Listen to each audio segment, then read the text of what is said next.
ওকে, just দেখো, আমাদের কিন্তু আজকে চ্যাপ্টার 10, আমাদের পঞ্চম ক্লাস জুলজির 4 নাম্বার চ্যাপ্টার, যেটা আমরা আজকে কভার করার চেষ্টা করব আমাদের শর্ট সিলেবাসের বাইরে। ওকে, আমাদের চ্যাপ্টার 10 ইমিউন সিস্টেম বা ইমিউনিটি বা প্রতিরক্ষা। ওকে, এই চ্যাপ্টারটা তোমাদের জন্য বেশি ইম্পর্টেন্ট। কেন ইম্পর্টেন্ট বলি, ওই যে তোমাদের বলতেছিলাম একটু আগেই যে আমাদের শর্ট সিলেবাসের বাইরে বেশ কিছু চ্যাপ্টার থাকে যেগুলোকে সাধারণত আমরা খুব একটা গুরুত্ব দিতে চাই না, কিন্তু এখান থেকে প্রচুর প্রচুর কোশ্চেন হতে পারে। যেমন দেখো, আমরা কিন্তু শর্ট সিলেবাসের ভিতরে যে চ্যাপ্টারগুলো, আমাদের রক্ত, শ্বসন, এই চ্যাপ্টারগুলো কিন্তু আমরা বেশি বেশি পড়ে অভ্যস্ত। কিন্তু এই যে শর্ট সিলেবাসের বাইরে আমাদের যে স্নায়ুর যে একটা চ্যাপ্টার ছিল, সমন্বয় নিয়ন্ত্রণ, পাশাপাশি যে আমাদের যে প্রতিরক্ষা যে চ্যাপ্টারটা, সেটা কিন্তু আমরা খুব একটা পড়ি না বা আমাদের পড়া হয়ই নাই বলা যায়। আমাদের এই চ্যাপ্টার থেকেও তুমি যদি আগের বছরের কোশ্চেনগুলো যদি একটু অ্যানালাইসিস করে দেখো, দেখবা এখান থেকে কিন্তু আমাদের প্রচুর প্রচুর কোশ্চেন আসছে, এবং এখান থেকে কিন্তু প্রতিবারই কোনো না কোনোভাবে একটা না দুইটা থেকে কোশ্চেন কিন্তু আসেই। সো আমাদের এই চ্যাপ্টারটা কিন্তু ভালোভাবে কভার করার চেষ্টা করতে হবে, এবং আমরা এই ক্লাসটাতে এই চ্যাপ্টারটাকে এমনভাবে ক্লিয়ার করার চেষ্টা করবো যাতে এই চ্যাপ্টারটাতে তোমাদের কোনো গ্যাপ না থাকে। ওকে, এখন আসো আমরা একটু ক্লাসে চলে যাই। দেখো, আমরা কিন্তু আমাদের মানবদেহের প্রতিরক্ষা প্রতিরক্ষা মানেই মনে রাখবা ইমিউনিটি। বানানটা কিন্তু তোমাদের মাঝে মধ্যেই ইংলিশে যে তোমার কারেক্ট স্পেলিং আছে না, কারেক্ট স্পেলিংয়ে কিন্তু মাঝে মধ্যেই দিয়ে দেয় ইমিউনিটি বানানটা। দেখো, তার মানে ইমিউনিটি, I ডবল এম, হ্যাঁ, IMMUNITY, একটা এম না। তাহলে এই জিনিসটা একটু খেয়াল রাখবা। এখন দেখো, যেটা বলতেছিলাম, আমাদের ইমিউন তন্ত্র, এইটা তোমরা একটু সংজ্ঞাটা একটু দেখতে পারো। মানে মূল কথা, যেই প্রক্রিয়ায় আমাদের দেহ বাইরে থেকে আসা কোনো জীবাণুকে মেরে ফেলতে পারে সেটাকে বলা হয় ইমিউন সিস্টেম। কোনো সংজ্ঞা তো আর আপাতত মুখস্থ করা লাগবে না, জাস্ট তোমরা একটু আইডিয়া নিয়ে রাখো, এবং চেষ্টা করবা এই যে চ্যাপ্টারের শুরুর দিকে যে চিত্রগুলো দেখতে পারতেছো, এগুলো জাস্ট একটু চোখ বুলায় রাখার। হ্যাঁ, কারণ এই চ্যাপ্টারগুলো যখন চিত্রগুলো যখন দেখবা, তোমার মাঝে না একটা পড়ার আগ্রহ জন্মাবে। এবং আমাদের কিন্তু সাধারণত মেডিকেল অ্যাডমিশন টেস্টের ক্ষেত্রে কোনোভাবেই চিত্র থেকে কোশ্চেন করে না। তারপরেও তোমরা যদি একটু চিত্রটা একটু আইডিয়া নিয়ে রাখতে পারো, তোমার মাথায় সেটা কিন্তু সেট হয়ে যাবে, এবং সেখান থেকে কিন্তু কোশ্চেন আসলে তোমার জন্য অ্যান্সার করাটা কিন্তু অনেক ইজি হবে। সামনে আসো, আমরা একটু সামনের দিকে চলে যাই। এখন দেখো, আমাদের ইমিউনিটি বা ইমিউনোলজি মানে কি, বিজ্ঞানের যে শাখায় আমরা ইমিউনিটি বা প্রতিরক্ষা রিলেটেড কথাবার্তাগুলো নিয়ে যেখানে আলোচনা করি সেটাকে বলা হয় ইমিউনোলজি।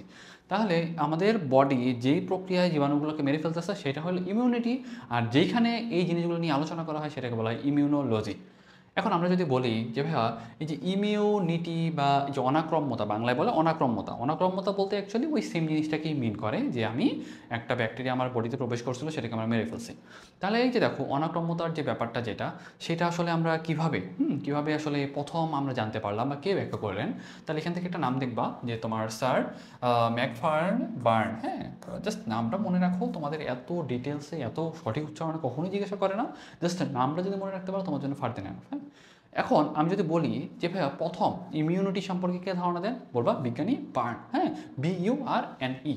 তাহলে এখান থেকে একটা তুমি দেখো যে আমাদের চিত্রটা তুমি একটু খেয়াল করো। তোমাদের চিত্রটা কেন বারবার বারবার খেয়াল করতে বলি, কারণ চিত্রটা যদি আমরা একটু মনে রাখতে পারি তাহলে কিন্তু আমাদের মোটামুটি অনেক জিনিস ইজি হয়ে যায়, আমরা কিন্তু ভিজুয়ালাইজ করতে পারি, এবং সেইখান থেকে কি কোশ্চিন হতে পারে সেটা কিন্তু আমাদের জন্য মনে রাখাটা ইজি হয়। এখন তোমরা একবার দেখো, একবার শুরুতেই তোমরা কিন্তু এখানে অ্যাডেনয়েড গ্রন্থি দেখতে পারবা। হ্যাঁ, এখানে দেখতেছো না অ্যাডেনয়েড গ্রন্থি, এটা অনেকটা তোমার লিম্ফেটিক অর্গানের মতো। হ্যাঁ, এখানে তোমার হলো লিম্ফোসাইট উৎপন্ন হয় বা লিম্ফ উৎপন্ন হয়। আর এখান থেকে যদি তুমি একটু নিচের দিকে আসো, দেখবা কি, এই যে এই পার্টটাতে তোমার থাইমাস আছে। হ্যাঁ, এই থাইমাসটার কাজ তোমরা অলরেডি পড়ে আসছো, আমরা কিন্তু চ্যাপ্টার 8-এ অলরেডি আলোচনা করছি। থাইমাসের কাজ কি, টি লিম্ফোসাইটকে পরিপূর্ণতা দান করা। থাইমাসটা কার সাথে রিলেটেড বলো তো, টি লিম্ফোসাইটের সাথে রিলেটেড। কার সাথে রিলেটেড? টি লিম্ফোসাইটের সাথে রিলেটেড। তাহলে এই জিনিসটা লিখে নাও, থাইমাসটা হলো টি লিম্ফোসাইটকে পরিপূর্ণতা দান করে। কি করে? পরিপূর্ণতা দান করে, পরিপূর্ণতা দান করে। ওকে, তাহলে এই জিনিসটা তোমাদের একটু ভালোভাবে মনে রাখতে হবে। আচ্ছা, ওকে, তারপর যেটা বলতেছিলাম, যে এখান থেকে একটা জিনিস দেখো, আমাদের মানবদেহের অনাক্রম্য ব্যবস্থার সাথে রিলেটেড অঙ্গগুলোকে কি বলে জানো? লিম্ফয়েড অঙ্গ বলে। তার মানে আমি তোমাকে যদি জিজ্ঞাসা করি মানবদেহের তোমার প্রতিরক্ষার সাথে রিলেটেড অঙ্গ প্রত্যঙ্গকে কী বলে, তাহলে বলবো লিম্ফয়েড অঙ্গ বলে। তাহলে কোশ্চিনটা এইভাবেই করে, লিম্ফয়েড অঙ্গের উদাহরণ 9 কোনটি? লিম্ফয়েড অঙ্গের উদাহরণ 9 কোনটি? তার মানে আমাদের লিম্ফয়েড অঙ্গের উদাহরণগুলো একটু পড়তে হবে। একটু খেয়াল করো, আমরা একটু উদাহরণগুলো পড়বো এবং এর সাথে রিলেটেড বেশ কিছু কথাবার্তাও একটু জানবো। কেন জানো? সাপোজ মনে করো তোমাকে যদি আমি বলি যে ভাই এটা একটু মুখস্থ করে নিবা, আমি কিন্তু বলতেই পারি যে এটা একটু মুখস্থ করে নিও। যদি মুখস্থ করে নিতে বলি তাহলে এটা হবে তোমার জন্য একটা বার্ডেন, হ্যাঁ, এটা একটা বোঝার মতো হবে। কিন্তু আমি যদি তোমাকে বলি যে ভাইয়া দেখো থাইমাসটা কিন্তু এই জায়গায় থাকে, এই জিনিসটা এতদিন পর্যন্ত বেঁচে থাকে, এর কাজটা হলো এইটা, এই এতদিন পর্যন্ত থাকতেছে এবং আস্তে আস্তে আস্তে আস্তে সেটা কিন্তু তোমার ক্ষয় হইতে হইতে হয়ে যাচ্ছে, কিন্তু বয়স্ক মানুষের ক্ষেত্রে বা একটু প্রাপ্তবয়স্ক মানুষ হইলে থাইমাসটা কিন্তু একটু নাই হয়ে যাচ্ছে। তারপর তোমার এটা মনে থাকবে না, অবশ্যই কিন্তু একটু ফার বেটার মনে থাকবে।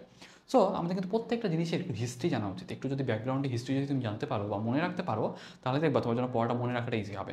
কারণ ব্যাপারটা হয় কি, পড়ায় কিন্তু সবাই, পড়ায় কিন্তু অ্যাকচুয়ালি সবাই, কিন্তু দেখো এই যে হিস্ট্রিগুলো তোমাকে কতটুকু ইজিলি তোমার কাছে প্রেজেন্ট করতে পারতেছে, তুমি কতটুকু তার কাছে জানতে পারতেছো, কতটুকু শিখতে পারতেছো, এটার উপর ডিপেন্ড করবে তোমার মাথায় সেই ইনফোটা কত ভালোভাবে সেট হবে এবং তুমি কত ভালোভাবে তার কাছ থেকে এই জিনিসটা শিখে আসতে পারবা। দেখো আমি যেটা বলতেছিলাম, এই যে থাইমাসের কথা বলতেছিলাম, হ্যাঁ, এই থাইমাসটা আসলে থাকে কোথায় বলো তো? শ্বাসনালীর পিছনে থাকে। শ্বাসনালী মানে কি? ট্রাকিয়ার পিছনে থাকে। তাহলে শ্বাসনালীর ইংলিশ টার্মটাও তোমাদের মনে রাখতে হবে। তাহলে কোশ্চেনটা এভাবে করে, ট্রাকিয়ার পিছনে থাকে কোনটা? তাহলে বলবা থাইমাস। এখন আমি যদি তোমাকে জিজ্ঞাসা করি যে থাইমাস ট্রাকিয়ার পিছনে থাকে, এটা ভালো কথা, এবং থাইমাসের আসলে কাজটা কি? থাইমাসের কাজটা হলো টি লিম্ফোসাইটকে পরিপূর্ণতা দান করা। এখন তুমি বলতে পারো ভাইয়া টি লিম্ফোসাইট আসলে আসলো কোত্থেকে? আমরা জানি আমাদের কিন্তু দুই ধরনের মানে ডব্লিউবিসি বা শ্বেত রক্তকণিকা থাকে, একটা হলো তোমার গ্র্যানুলোসাইট, একটা হলো অ্যাগ্রানুলোসাইট। অ্যাগ্রানুলোসাইটের আন্ডারে কী কী ছিল? মোনোসাইট এবং লিম্ফোসাইট। এবং লিম্ফোসাইটকে আমরা দুই ভাগে ভাগ করতে পারি, একটা তোমার বি লিম্ফোসাইট আর এটা কি টি লিম্ফোসাইট। তার মানে এই যে আমাদের টি লিম্ফোসাইট, এই টি লিম্ফোসাইটটা পরিপূর্ণতা পায় থেকে জানো? থাইমাস থেকে। যেহেতু এই লিম্ফোসাইটটা থাইমাস থেকে পরিপূর্ণতা পায়, থাইমাসের টি থেকে টি লিম্ফোসাইট, ব্যাপারটা বুঝতে পারছো? আরেকটা লিম্ফোসাইট আছে না, বি লিম্ফোসাইট, ওইটা কোথায় পরিপূর্ণতা পায় জানো? ওইটা পায় বোন ম্যারোতে বা তোমার মেরু, মানে তোমার যে বোনসের যে মজ্জা থাকে না, আমাদের যে অস্থি মজ্জা থাকে বোন ম্যারো, সেইখানে ওইটা পরিপূর্ণতা পায়, সেই জন্য আমরা বলি বি লিম্ফোসাইট। বিতে হলো বোন ম্যারো, বি লিম্ফোসাইট।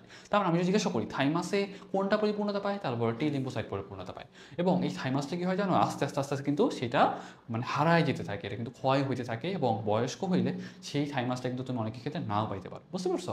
সেই জন্য দেখবে কি যত বয়স বাড়ে থাইমাস কিন্তু আর থাকে না, আস্তে আস্তে কিন্তু তোমার টি লিম্ফোসাইটটা কিন্তু কম ম্যাচুরেশন হয় বা পরিপক্কতা পায় আস্তে আস্তে বয়স বাড়লে, সেজন্য কিন্তু তোমাদের যে ইমিউন সিস্টেম যেটা, সেটা কিন্তু কম কাজ করতে থাকে। তাহলে ব্যাপারটা কি বুঝতে পারতেছো? কেন বয়স বাড়লে তোমার কিন্তু আস্তে আস্তে তোমার প্রতিরক্ষা তন্ত্র যেটা আছে বা ইমিউন সিস্টেম আছে কেন দুর্বল হতে থাকে?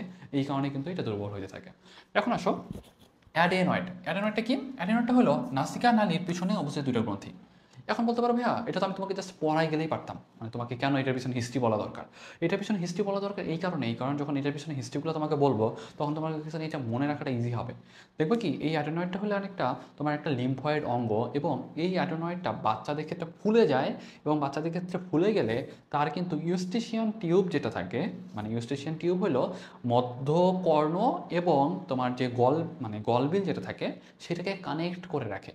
এই ইউস্টেশিয়ান টিউব যদি ব্লক হয়ে যায় তাহলে দেখবে কি মধ্যকর্ণ থেকে যে তরল পদার্থগুলো থাকে সেগুলো কিন্তু আর গলায় আসতে পারে না, মধ্যকর্ণে কিন্তু সেই তরল পদার্থগুলো কিন্তু জমতে থাকে, আস্তে আস্তে কিন্তু সেখানে ইনফেকশন হয়ে যায়। সেই জন্য তোমরা চ্যাপ্টার 5 যখন পড়ছো তখন কিন্তু দেখছো ইউস্টেশিয়ান টিউব ব্লক হয়ে যাওয়ার একটা কারণ হলো অ্যাডেনয়েড ফুলে যাওয়া, ছোটো বাচ্চাদের ক্ষেত্রে বেশি হয়। তাহলে জিনিসটা তোমাদের আইডিয়া রাখতে হবে। ওকে, তাহলে দেখো ওই কথাটাই বলছে অ্যাপেন্ডিক্স। অ্যাপেন্ডিক্সটা কার সাথে যুক্ত থাকে এটা মনে রাখবা, সিকামের সাথে যুক্ত থাকে। কার সাথে যুক্ত থাকে? সিকামের সাথে যুক্ত থাকে। কার সাথে যুক্ত থাকে? সিকামের সাথে যুক্ত থাকে। এটা কিন্তু একটা লিম্ফয়েড অঙ্গ। এবং দেখো রক্তনালী, এটা তোমরা পারবা। অস্থিমজ্জা, অস্থিমজ্জা তো জানো আমাদের কিন্তু দুই ধরনের অস্থিমজ্জা থাকে, একটা লাল অস্থিমজ্জা আর এটা কিন্তু আমাদের পিত অস্থিমজ্জা বা হলুদ অস্থিমজ্জা। ওকে, তাহলে জিনিসটা একটু তোমাদের খেয়াল রাখা লাগবে। তাহলে আমি যদি জিজ্ঞাসা করি যে দেখো লোহিত রক্তকণিকা অঞ্চকণিকা সৃষ্টির পাশাপাশি অস্থিমজ্জা কিন্তু বি কোষ, প্রাকৃতিক মারণ কোষ এবং গ্রানুলোসাইট, অপরিপক্ক থাইমোসাইট উৎপন্ন করে। দেখো এখানে কিন্তু অপরিপক্ক লেখছে, কেন অপরিপক্ক লেখছে বলো তো? এই অপরিপক্ক লেখছে এই কারণেই, কারণ এটা তোমার ম্যাচুরেশন হবে কোথায় বলো তো? এটা ম্যাচুরেশন হবে, হ্যাঁ, ম্যাচুরেশন মানে হলো পরিপূর্ণতা। পরিপূর্ণতা পাবে কোথায়? থাইমাসে। কোথায় পাবে? থাইমাসে। সেই জন্য কিন্তু এখানে কিন্তু অপরিপক্ক লেখছে। তার মানে বইয়ের প্রত্যেকটা লাইনে লাইনে কিন্তু তোমার মানে একটা করে সাসপেন্স লুকানো আছে। এইগুলো যখন তুমি একটু বই থেকে ভালোভাবে পড়তে শিখবা তোমার জন্য কিন্তু ব্যাপারগুলো অনেক ইন্টারেস্টিং হবে। সামনে চলো আসো, আমরা একটু সামনে থেকে আগায় যাই। দেখো প্লীহা প্লীহা রিলেটেড কথাবার্তাগুলো কিন্তু আমরা অলরেডি পড়ে ফেলছি, তাই না? প্লীহাকে একটা জিনিস মনে রাখবে, এটা কিন্তু ইমিউনোলজিক্যাল ফিল্টার বলা হয় এবং এটা কিন্তু আমরা ব্লাড ফিল্টার বলি, বুঝছো? এটা কি বলি বলো? ব্লাড ফিল্টার বলি। কি বলি? ব্লাড ফিল্টার বলি। তার মানে দেখবা কি আমাদের এই প্লীহাটা আসলে কোন পাশে থাকে? প্লীহাটা আমাদের থাকে হলো বাম পাশে। কোথায়? পাকস্থলীর একটু উপরের দিকে থাকে প্লীহাটা, এবং এই প্লীহাটা প্রচুর পরিমাণে কিন্তু তোমার রক্ত জমা করে রাখতে পারে, হ্যাঁ? সেজন্য দেখবা কি যে আমরা এই রক্ত জমা করে রাখার পাশাপাশি প্লীহা কিন্তু তোমার প্রত্যেকটা রক্তকণিকাকে কিন্তু সে যাচাই বাছাই করে, এবং এখানে কিন্তু কোনো অ্যাবনর্মাল রক্তকণিকা চলে আসছে কিনা সেটা কিন্তু সে সবসময় নোটিশ করতে থাকে, এবং যদি কোনো অ্যাবনর্মাল রক্তকণিকা প্রবেশ করে থাকে সেটা কিন্তু সে ওখানেই মেরে দেয়। ওকে, তাহলে জিনিসটা তোমাদের আইডিয়া রাখতে হবে। এবং দেখো এতে অসংখ্য লোহিত রক্তকণিকা এসে অনেক কথাবার্তা বলছে, জাস্ট একটা জিনিস মনে রাখবা, যেহেতু এটা লিম্ফয়েড অর্গান সেই জন্য কিন্তু এই অঙ্গগুলো এই যে এই ধরনের কোষগুলো কিন্তু থাকা খুবই স্বাভাবিক। কেন? কারণ এটা কিন্তু আমাদের প্রতিরক্ষার সাথে রিলেটেড। কারণ তুমি একটা ক্যান্টনমেন্টে অবশ্যই একটা গরুর বাজার দেখবা না, তার মানে তুমি ক্যান্টনমেন্টে কী দেখবা? সেখানে কামান আছে, সুন্দর মানে বড় বড় তোমার হেলিকপ্টার থাকবে, হয়তো তোমার যদি হলো নৌবাহিনীর হয় সেখানে হয়তো ফ্রিগেট বড় বড় জাহাজগুলো থাকবে, তাই না? তার মানে সেখানে তো তুমি একটা হলো হাটবাজার দেখবে না, তার মানে এখানে অবশ্যই সেখানে কী থাকবে? সৈন্য সামন্ত থাকবে। এখানে সৈন্য সামন্ত কে? এখানে সৈন্য সামন্ত কিন্তু এনকে সেল, ডেন্ড্রাইটিক সেল, টি কোষ, বি কোষ, এগুলো কিন্তু আমাদের এখানকার সৈন্য সামন্ত। ওকে, এখন আমি যদি বলি যে ভাইয়া দেহের সবচেয়ে বড় লসিকার গ্রন্থি কোনটা বলো তো? দেহের সবচেয়ে বড় লসিকার গ্রন্থি হইল প্লীহা। দেহের সবচেয়ে বড় লসিকার গ্রন্থি কোনটা? প্লীহা। এখন এখান থেকে দেখো টনসিল, গ্রীবার পিছনে দুইটা ডিম্বাকার গঠন বিশেষ। মূল কথা আমাদের ঘাড়ের পিছনের দিকে বেশ কিছু টনসিল আছে, হ্যাঁ?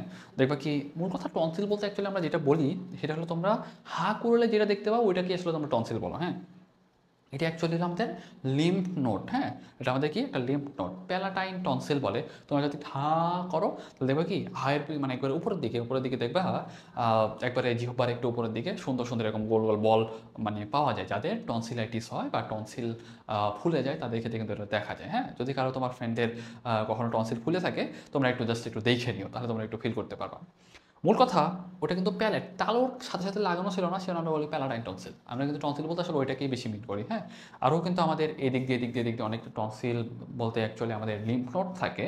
লিম্ফ নোড বা ওই যে লসিকা গ্রন্থি যে কিছু নোড থাকে না, ওই নোডগুলো থাকে, যেগুলো আসলে আমরা পরবর্তীতে আরও ডিটেলস আলোচনা করব।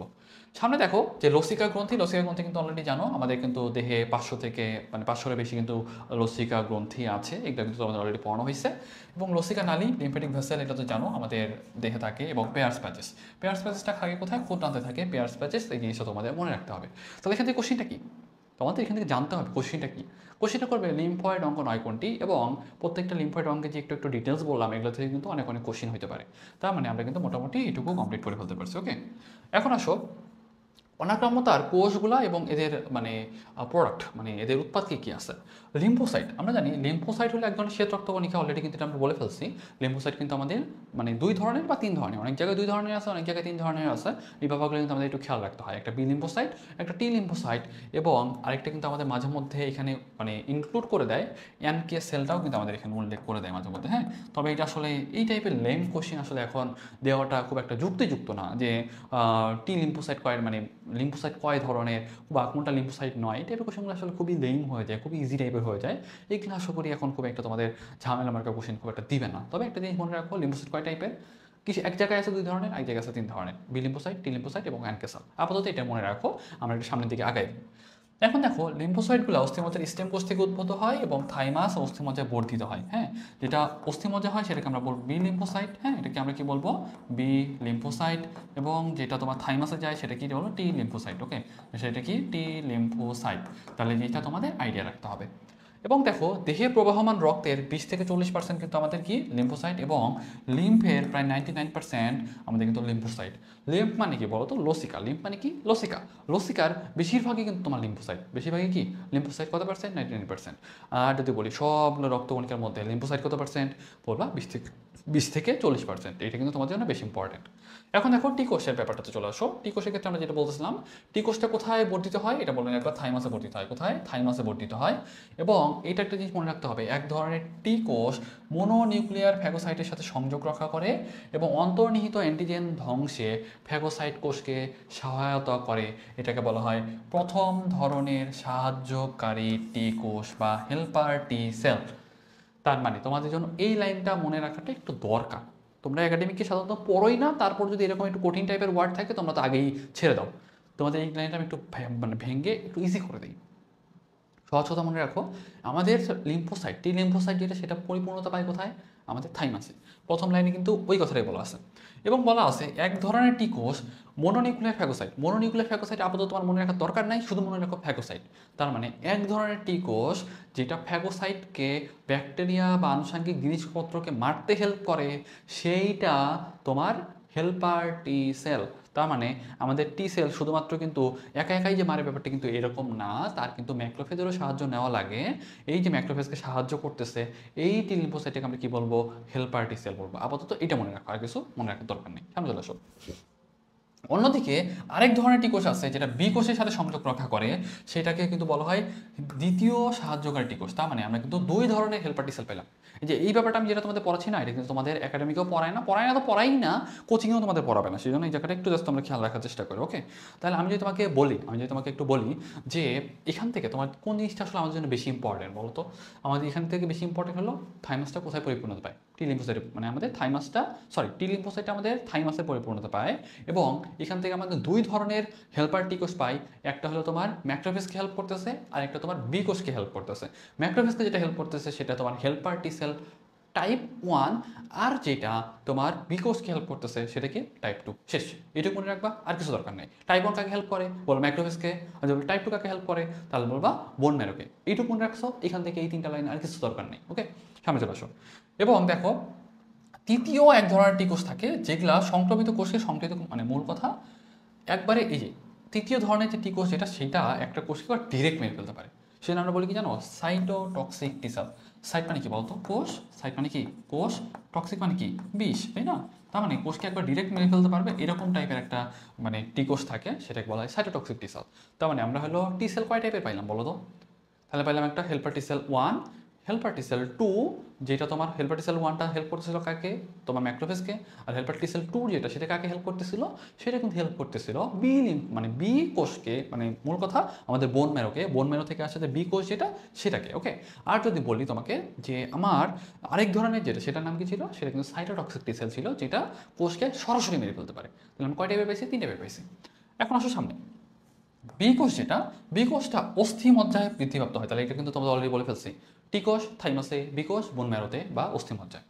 এখন এই যে বি মানে অস্থি মজ্জা যেটা পাই, সেটা কিন্তু আমরা হলো বি কোষ বলি। এবং এইটা কিন্তু দেখো, এটা কিন্তু আমাদের সাধারণত অ্যান্টিবডি উৎপাদনকারী কোষ। তার মানে আমি যদি জিজ্ঞাসা করি অ্যান্টিবডি আসে কোত্থেকে? টি লিম্ফোসাইট থেকে? না, নেভার।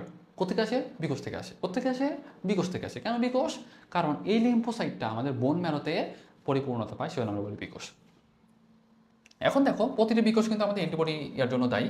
সহজ কথা মনে রাখবা, বিকোষটা পরবর্তীতে প্লাজমা কোষে পরিণত হয় এবং এই প্লাজমা কোষটাই পরবর্তীতে অ্যান্টিবডি উৎপাদনের কারখানা হিসেবে কাজ করে। তাহলে আমি যদি একটু তোমাদের বোর্ডে নিয়ে যাই, বোর্ডে নিয়ে গেলে তোমরা বুঝতে পারবা আমাদের এই যে বি কোষ যেটা, হ্যাঁ আমাদের যে বি কোষ তোমরা দেখতেছো, যে বি কোষ, এই যে বি কোষ, বি লিম্ফোসাইট। অ্যাকচুয়ালি বি কোষ বলতে আসলে বি লিম্ফোসাইটই মিন করে, হ্যাঁ বি লিম্ফোসাইট বা বি কোষ বা বি কোষ, বি কোষ।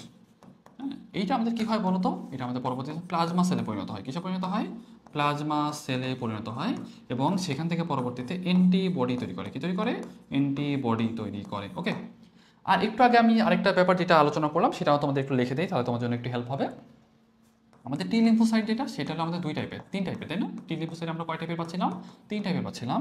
যেটা হলো তোমার টি হেল্পার সেল টাইপ 1, সেটা কাকে সক্রিয় করতে হেল্প করতেছিল? মনোনিউক্লিয়ার ফ্যাগোসাইট, তাই না? Mononuclear phagocyte, mononuclear phagocyte, phagocyte. তাহলে এটা মনে রাখবা, মনোনিউক্লিয়ার ফ্যাগোসাইটকে হেল্প করতেছে কে? তাহলে বলবো তোমার হেল্পার টি সেল 1। আর যদি বলি যে হেল্পার টি সেল 2 এটাকে হেল্প করতেছে কে? তাহলে মনে রাখবা এটা হলো তোমার বি কোষকে হেল্প করতেছে, কারণ এটা পরবর্তীতে কি তৈরি করবে? এটা কিন্তু আমাদের অ্যান্টিবডি তৈরি করবে। কি তৈরি করবে? অ্যান্টিবডি তৈরি করবে। আর আরেকটা যেটা আছে, এটা কি? সাইটোটক্সিক টি সেল, মানে এটা সিটি দিয়ে লেখা হয়, সাইটোটক্সিক টি সেল, সাইটোটক্সিক টি সেল, সাইটোটক্সিক টি সেল। তাহলে এই জিনিসটা একটু মনে রাখবা। ওকে, তাহলে এই জিনিসটাই তোমাদের এতক্ষণ ধরে আলোচনা করলাম। তাহলে মোটামুটি আমাদের এখান থেকে শেষ। এখন আসে আমাদের কি? এখন আসে আমাদের হলো এনকে সেল। এখন আমাদের আসে কি? NK sell. ওকে, এখন আসো আমাদের হলো এনকে সেল। এনকে সেলটা হলো ন্যাচারাল কিলার সেল। এনকে সেলটা কি? ন্যাচারাল কিলার সেল।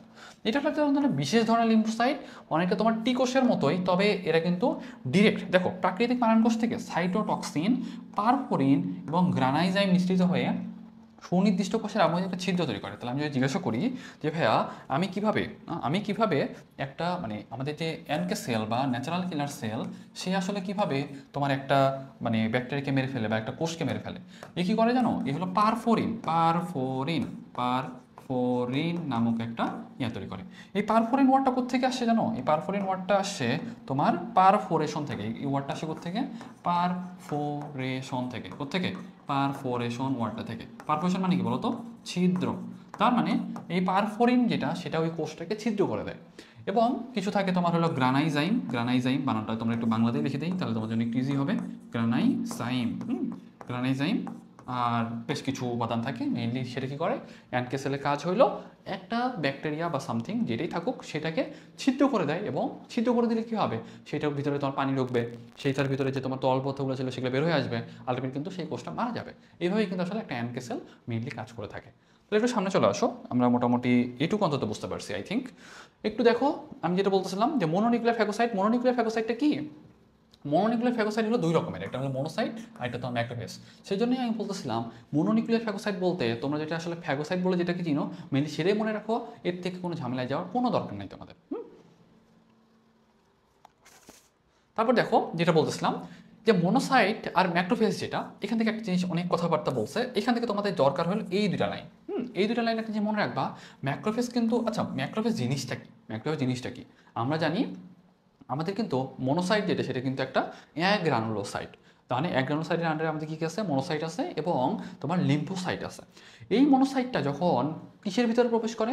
তোমার টিস্যুর ভিতরে প্রবেশ করে, তখন সেটা কিন্তু হয়ে যায় কি বলতো? তাহলে আমি একটা পেজ নিয়ে নিই, দেখো তোমরা একটু খেয়াল করো। আমাদের যে মনোসাইট, মনোসাইট যেটা, এই মনোসাইটটা যখন কোনো একটা টিস্যুর ভিতরে প্রবেশ করে তখন সেটা কিসে পরিণত হয়? বললো ম্যাক্রোফেজে পরিণত হয়। কিসে পরিণত হয়? ম্যাক্রোফেজে পরিণত হয়। তার মানে এই টিস্যু ভেদে, মানে তোমার মনে করো সাপোজ ব্রেইনে হলে এক ধরনের ম্যাক্রোফেজ হবে, সেটা যদি তোমার হলো ফুসফুস হয় সেটা এক ধরনের ম্যাক্রোফেজ হবে, সেটা যদি মনে করো সাপোজ অস্থি হয় সেখানে এক ধরনের ম্যাক্রোফেজ হবে। ওকে, তারপর আমি বেশ কিছু উদাহরণ আমরা বইয়ে গিয়ে দেখবো, তবে আমি তোমাদের একটু বলে দিই। যেমন দেখো যকৃতে কিন্তু কাফার সেল থাকে, তাই না? যকৃতে কি থাকে? কাফার সেল বা কোফার সেল থাকে। অথবা যদি বলি যে আমাদের ব্রেইনে কি থাকে বলো তো? ব্রেইনে কিন্তু আমরা গতদিন কিন্তু মাইক্রোগ্লিয়ার মধ্যে অনেকগুলো উদাহরণ পড়ছিলাম, তাই না? তোমার ওই যে বেশ কিছু নিউরোগ্লিয়া ছিল, তারপর ওই যে অ্যাস্ট্রোসাইট, অলিগোডেন্ড্রোসাইট, তারপর অ্যাপেন্ডাইমা, তারপর মাইক্রোগ্লিয়া, এই রিলেটেড কিন্তু অনেক বেশি ব্যাপার কিছু পড়ছিলাম। আপাতত ওটা তোমাদের মনে রাখার দরকার নাই। তারপর যদি তোমাদের বলি যে আমাদের অস্থিতে আমাদের ম্যাক্রোফেজ কোনটা বলো তো? অস্টিওক্লাস্ট। তারপর যদি বলি যে তোমার আর কোথায় কি থাকতে পারে, সেগুলো আমরা আরও মোটামুটি আরও বেশ কিছু উদাহরণ সেগুলো কিন্তু আমরা বইয়ে দেখতে পারবো। তাহলে আমরা একটু বইয়ে চলে যাই, দেখো তাহলে এই যে তোমার তিন চারটা উদাহরণ, অ্যালভিওলার ম্যাক্রোফেজ, অস্থিতে এটা ক্লাস্ট হবে। হ্যাঁ, এটা কিন্তু আসলে ক্লাস্ট, হ্যাঁ ব্লাস্ট না, এটা একটু মনে রেখো। যকৃতে কাফার সেল, আর দেখো তারপর এটা হলো যকৃতে না, এটা হলো শুধু তোমার বৃক্কে। হ্যাঁ, মেসেঞ্জিয়াল সেলটা কোথায় থাকে বলো? বৃক্কে থাকে। তাহলে এই জিনিসটা একটু কারেকশন করে নিও। যকৃতে না, যকৃতে থাকে কাফার সেল আর বৃক্কে থাকে মেসেঞ্জিয়াল সেল। তাহলে এগুলো হলো মস্তিষ্কে দেখো মাইক্রোগ্লিয়াল কোষ যেগুলো, সেগুলো কিন্তু আমাদের মেইনলি ফ্যাগোসাইট হিসেবে কাজ করে। তাহলে এই জিনিসটা তোমাদের একটু আইডিয়া রাখতে হবে। এখন দেখো দানাদার বা গ্রানুলার লিকোসাইট, অলরেডি কিন্তু আমরা এটা পড়ে ফেলছি। আমরা যখন চ্যাপ্টার 4 পড়বো বা যখন আমরা চ্যাপ্টার 4 আলোচনা করব তখন কিন্তু অলরেডি আলোচনা করব যে আমাদের কিন্তু দুই ধরনের ডব্লিউবিসি থাকে। একটা হলো তোমার গ্রানুলোসাইট, একটা কিন্তু তোমার অ্যাগ্রানুলোসাইট, তাই না? একটা কিন্তু আমাদের গ্রানুলোসাইট, একটা কিন্তু অ্যাগ্রানুলোসাইট। তার মানে ডব্লিউবিসিকে আমরা দুই ভাগে ভাগ করতে পারি। একটা কি গ্রানুলোসাইট, আর এটা কি বলো? অ্যাগ্রানুলোসাইট। হ্যাঁ, গ্রানুলোসাইটের আন্ডারে কি আছে বলো? সবগুলোই ফিল, তাই না? সবগুলোই ফিল। তার মানে নিউট্রোফিল, হ্যাঁ নিউট্রোফিল, ইউসিনোফিল, আর এটা কি বলো? বেজোফিল, তাই না? এটা কি বেজোফিল। তাহলে আর যদি বলি যে অ্যাগ্রানোসাইটের আন্ডারে কি ছিল, সেটা তো তোমরা জানোই, মনোসাইট আর লিম্ফোসাইট, তাই না? মনোসাইট আর এটা কি? লিম্ফোসাইট। জিনিসটা মনে রাখতে হবে। ওকে, তাহলে জিনিসটা আই থিঙ্ক তোমরা অন্তত মনে রাখতে পারবা। তাহলে দেখো আমরা একটু আবার বই দেখি। তাহলে আমাদের এখানে কি বলছে? দানাদার আন্ডারে কি আছে? তাহলে বলবা গ্রানুলোসাইট যেহেতু সবগুলো ফিল থাকবে, ফিল। ওকে, তাহলে জিনিসটা একটু আইডিয়া রাখতে হবে। এখন দেখো মাস্ট কোষ। মাস্ট কোষ কি জানো? মাস্ট কোষ হলো এমন এক ধরনের কোষ যেটা তার একটা থলির মধ্যে বেশ কিছু গ্র্যানিউলস ধরে রাখতে পারে এবং এখান থেকে বেশ কিছু পদার্থ নিঃসৃত হয়ে বিভিন্ন ধরনের নিউরোট্রান্সমিটার বলো বা বিভিন্ন ধরনের রাসায়নিক পদার্থ বলো সেগুলো কিন্তু ক্ষরণটাকে বাড়ায় দিতে পারে। আপাতত আমরা খুব একটা ওইদিকে যেতে চাচ্ছি না। আপাতত একটা জিনিস মনে রাখো, মাস্ট কোষগুলো কোথায় থাকে মনে রাখবা, ত্বক, নাক, জিহ্বা, ত্বক, অন্ত আবরণে মাস্ট কোষ থাকে এবং এগুলাই কিন্তু মেইনলি অ্যালার্জি সৃষ্টির জন্য দায়ী। এগুলো কিন্তু মেইনলি অ্যালার্জি সৃষ্টির জন্য দায়ী। সেই জন্য দেখবা কি ওই যে তোমরা দেখো না ঠান্ডা লাগলে মোনাস খাও, হ্যাঁ মোনাসটা কি? মোনাসটা তো আসলে মন্টেলুকাস যেটা সেটা কিন্তু একটা মাস্ট সেল স্টেবিলাইজার বা এই টাইপের মানে এই জাতের একটা ওষুধ আর কি, হ্যাঁ, যেটা তোমরা আপাতত তোমাদের মাথায় ঢুকবে না। তবে মনে রাখো মাস্ট সেল কিন্তু আসলে মেইনলি আমাদের অ্যালার্জির জন্য দায়ী। ওকে, তাহলে জিনিসটা তোমাদের একটু আইডিয়া রাখতে হবে। তারপর দেখো যে অণুচক্রিকার ব্যাপারটাতে চলে আসো। অণুচক্রিকার মধ্যে একটা ব্যাপার আছে যে এটা তোমরা জানো, অণুচক্রিকা কিন্তু আমাদের নিউক্লিয়াসবিহীন, তাই না? আমাদের আরবিসি কিন্তু নিউক্লিয়াসবিহীন এবং অণুচক্রিয়া কিন্তু নিউক্লিয়াসবিহীন। কোথা থেকে তৈরি হয়? মেগাক্যারিওসাইট থেকে তৈরি হয় এবং এদের প্রধান উপাদান কি? প্রোটিন আর ফসফোলিপিড। এখানে এই যে আমাদের যে অণুচক্রিকা যেটা না, অণুচক্রিকা কিন্তু ফ্যাগোসাইটোসিস করতে পারে। তোমাদের মনে হতে পারে ভাই অণুচক্রিকার মূল কাজ মনে হয় মেইনলি রক্ত জমাট বাঁধানো বা ক্লটিংয়ে হেল্প করা। ব্যাপারটা কিন্তু এরকম না। অণুচক্রিকাও কিন্তু মেইনলি তোমার অনেক ক্ষেত্রে কিন্তু তোমার ফ্যাগোসাইটোসিস করতে পারে। কি ফ্যাগোসাইটোসিস করে? বেশ কিছু ক্যান্সার কণা বা ক্যান্সার কণিকা অথবা ক্যান্সার আক্রান্ত কোষ অথবা কার্বন কণিকা যেগুলো থাকে সেগুলোকে কিন্তু তারা ফ্যাগোসাইটোসিস করতে পারে। তোমরা যদি একটু ভিতরে একটু ডিটেলসে পড়ে থাকো কখনো তোমরা কিন্তু তোমরা জানতে পারবা। সামনে চলে আসো। যে জিনিসটা বলতেছিলাম, আমাদের এই যে চিত্রটা যেটা দেখতেছো না, এই চিত্রটা আমাদের একটু জানাটা দরকার। দেখো এখানে কিন্তু এই যে দেখো এটা ম্যাক্রোফেজ, এটা ডেনড্রাইটিক কোষ, এটা মাস্ট কোষ, এই যে দেখতেছো এগুলো তোমার গ্রানুলোসাইট, নিউট্রোফিল, ইওসিনোফিল, তারপরে দেখো বেজোফিল, যেখানে এনকে সেল, এই যে দেখতেছো কমপ্লিমেন্ট প্রোটিন, হ্যাঁ। তারপর দেখো যেখানে তোমার প্রাকৃতিক মারণ কোষ, টি কোষ আছে একটা, অ্যান্টিবডি আছে, বি কোষ থেকে অ্যান্টিবডি তৈরি হয়, টি কোষ থেকে দেখো টি কোষ থেকে কিন্তু তোমার অনেকগুলো টাইপের ছিল, তাই না? একটা ছিল তোমার হেল্পার টি সেল 1 ছিল, একটা হেল্পার টি সেল 2 ছিল, আর একটা কিন্তু সাইটোটক্সিক টি সেল ছিল। তাহলে এগুলো আমরা একটু পরে আলোচনা করবো। দেখো ডেনড্রাইটিক কোষটা দেখো, ডেনড্রাইটিক কোষটা কি জানো? ডেনড্রাইটিক কোষটা তুমি একটু উপর থেকে চিত্রটা দেখে নাও, এই যে অনেকটা তোমার যে মানে ডেনড্রাইট যেরকম না এরকম মানে বেশ কিছু প্রক্ষেপিত অংশ থাকবে, বুঝছো? বেশ কিছু প্রক্ষেপিত অংশ থাকবে। তাহলে এই জিনিসটা তোমাদের একটু আইডিয়া রাখা লাগবে, হ্যাঁ। তাহলে দেখো আমি যদি বলি যে ভাই ডেনড্রাইটিক কোষটা অ্যাকচুয়ালি কি? ডেনড্রাইটিক কোষটা হলো দেহের বিভিন্ন অংশ থাকে, যেমন ত্বকে ও মিউকাস পর্দায় ল্যাঙ্গারহ্যান্স সেল থাকে। তার মানে ত্বকে আর মিউকাসে থাকা ডেনড্রাইটিক কোষের নাম কি? Langerhans cell. তারপর দেখো থাইমাস গ্রন্থির মেরুলায় কি থাকে? ইন্টারডিজিটেটিং ডেনড্রাইটিক কোষ থাকে। কি থাকে? ডেনড্রাইটিক কোষ থাকে বা ইন্টারডিজিটেটিং ডেনড্রাইটিক কোষ থাকে। ফুসফুস যকৃত হৃৎপিণ্ডে কিন্তু ইন্টারস্টিশিয়াল ডেনড্রাইটিক কোষ থাকে। তাহলে এই জিনিসগুলো তোমাদের একটু ভালোভাবে মনে রাখতে হবে। এখন দেখো ইন্টারস্টিশিয়াল মানে কি? ইন্টারস্টিশিয়াল মানে হলো দুইটা কোষের ফাঁকে ফাঁকে থাকে, দুইটা কোষের ফাঁকে ফাঁকে থাকে, এটাকে বলতেছে ইন্টারস্টিশিয়াল। আর যদি বলি ভাই ইন্টারডিজিটেটিং মানে কি জানো? দেখো ডিজিট মানে হলো আঙ্গুল, দেখো তো এটা একটা আঙ্গুল, এটা একটা আঙ্গুল, এটা একটা আঙ্গুল, এটা একটা আঙ্গুল। তার মানে এরকম যদি সাপোজ কোষের ভিতরে মানে সাপোজ তুমি মনে করো যে আমাদের থাইমাস গ্রন্থির মেরুলাতে এইরকম একটা জায়গা আছে, মনে করো সাপোজ এরকম আঙ্গুলের মতো প্রক্ষেপক এরকম জায়গা আছে। এই যে দুইটা আঙ্গুলের মতো জায়গার মাঝে যে জায়গাটা যেটা সেই জায়গাতে যে লুকানো তোমার ডেনড্রাইটিক কোষগুলো থাকে সেটাকেই তুমি বলতে পারো ইন্টারডিজিটেটিং ডেনড্রাইটিক সেল। ওকে, তাহলে আই থিঙ্ক এটা তোমাদের অন্তত ক্লিয়ার করতে পারছি। সামনে চলে আসো, এখান থেকে আমাদের আর কিছু দরকার নাই। টি কোষ আর বি কোষের পার্থক্য তোমরা একটু পড়বা। টি কোষ আর বি কোষের মধ্যে ব্যাপারটা হলো কি জানো? এটা তোমার কোষ নির্ভর সাড়া দেয়, এটা রস নির্ভর সাড়া দেয় বা হিউমোরাল রেসপন্স বলে। কি বলে ইংলিশে? বলে হিউমোরাল রেসপন্স। হিউমোরাল রেসপন্স তোমাদের কেন ইংলিশ ওয়ার্ডগুলো বলে দেয় জানো? তোমাদের কিন্তু রস নির্ভর সারাদান কিন্তু সবসময় নাও দিতে পারে, তোমাদের কিন্তু হিউমোরাল রেসপন্স বলতে পারে, হিউমোরাল রেসপন্স কিন্তু বলতে পারে। তখন কিন্তু জানতে হবে হিউমোরাল রেসপন্সটা কে দেয় বলো? তাহলে বলো তোমার বি কোষ। বাকিগুলো দেখো, এটা তোমার থাইমাস গ্রন্থিতে পায়, এটা কিন্তু বার্সাইড লিম্ফয়েড অর্গান, মানে অ্যাকচুয়ালি হলো বোন ম্যারোর কথা বলতেছে, হ্যাঁ বোন ম্যারোর কথা বলতেছে। কার কথা বলতেছে? বোন ম্যারোর কথা বলতেছে। তারপর দেখো টি কোষটা কিন্তু সরাসরি মানে জীবাণুকে মানে নিয়ন্ত্রণ করে, এটা কিন্তু অ্যান্টিবডি দিয়ে তারপর কিন্তু আসলে মানে কাজটা করে। তাহলে তোমরা একটু রিডিং দিও, হ্যাঁ এগুলো তোমরা একটু রিডিং দিও। এখানে কিন্তু দেখো বি কোষটা কিন্তু প্লাজমা কোষ, পরবর্তীতে সেখান থেকে অ্যান্টিবডি তৈরি করে এবং মেমোরি সেলও থাকতে পারে। এটা কিন্তু ক্যান্সার কোষ, প্রতিস্থাপিত টিস্যু কোষ ধ্বংস করতে পারে না, এটা কিন্তু করতে পারে। তার মানে এগুলো তোমাদের একটু রিডিং দিতে হবে। ওকে, একটু সামনে চলে আসো। আমাদের মানবদেহের প্রতিরক্ষা ব্যবস্থা যেটা সেটা আমাদের একটু জানা দরকার, হ্যাঁ। আমাদের প্রতিরক্ষা ব্যবস্থা আমরা এখানে তোমার তিনটা ভাগে ভাগ করছি। কয়টা ভাগে ভাগ করছি? তিনটা ভাগে ভাগ করছি। কয়টা ভাগে? তিনটা ভাগে। কি কি? প্রথম প্রতিরক্ষা স্তর, দ্বিতীয় প্রতিরক্ষা স্তর এবং তৃতীয় প্রতিরক্ষা স্তর। প্রথম প্রতিরক্ষা স্তরটা মানে কেন?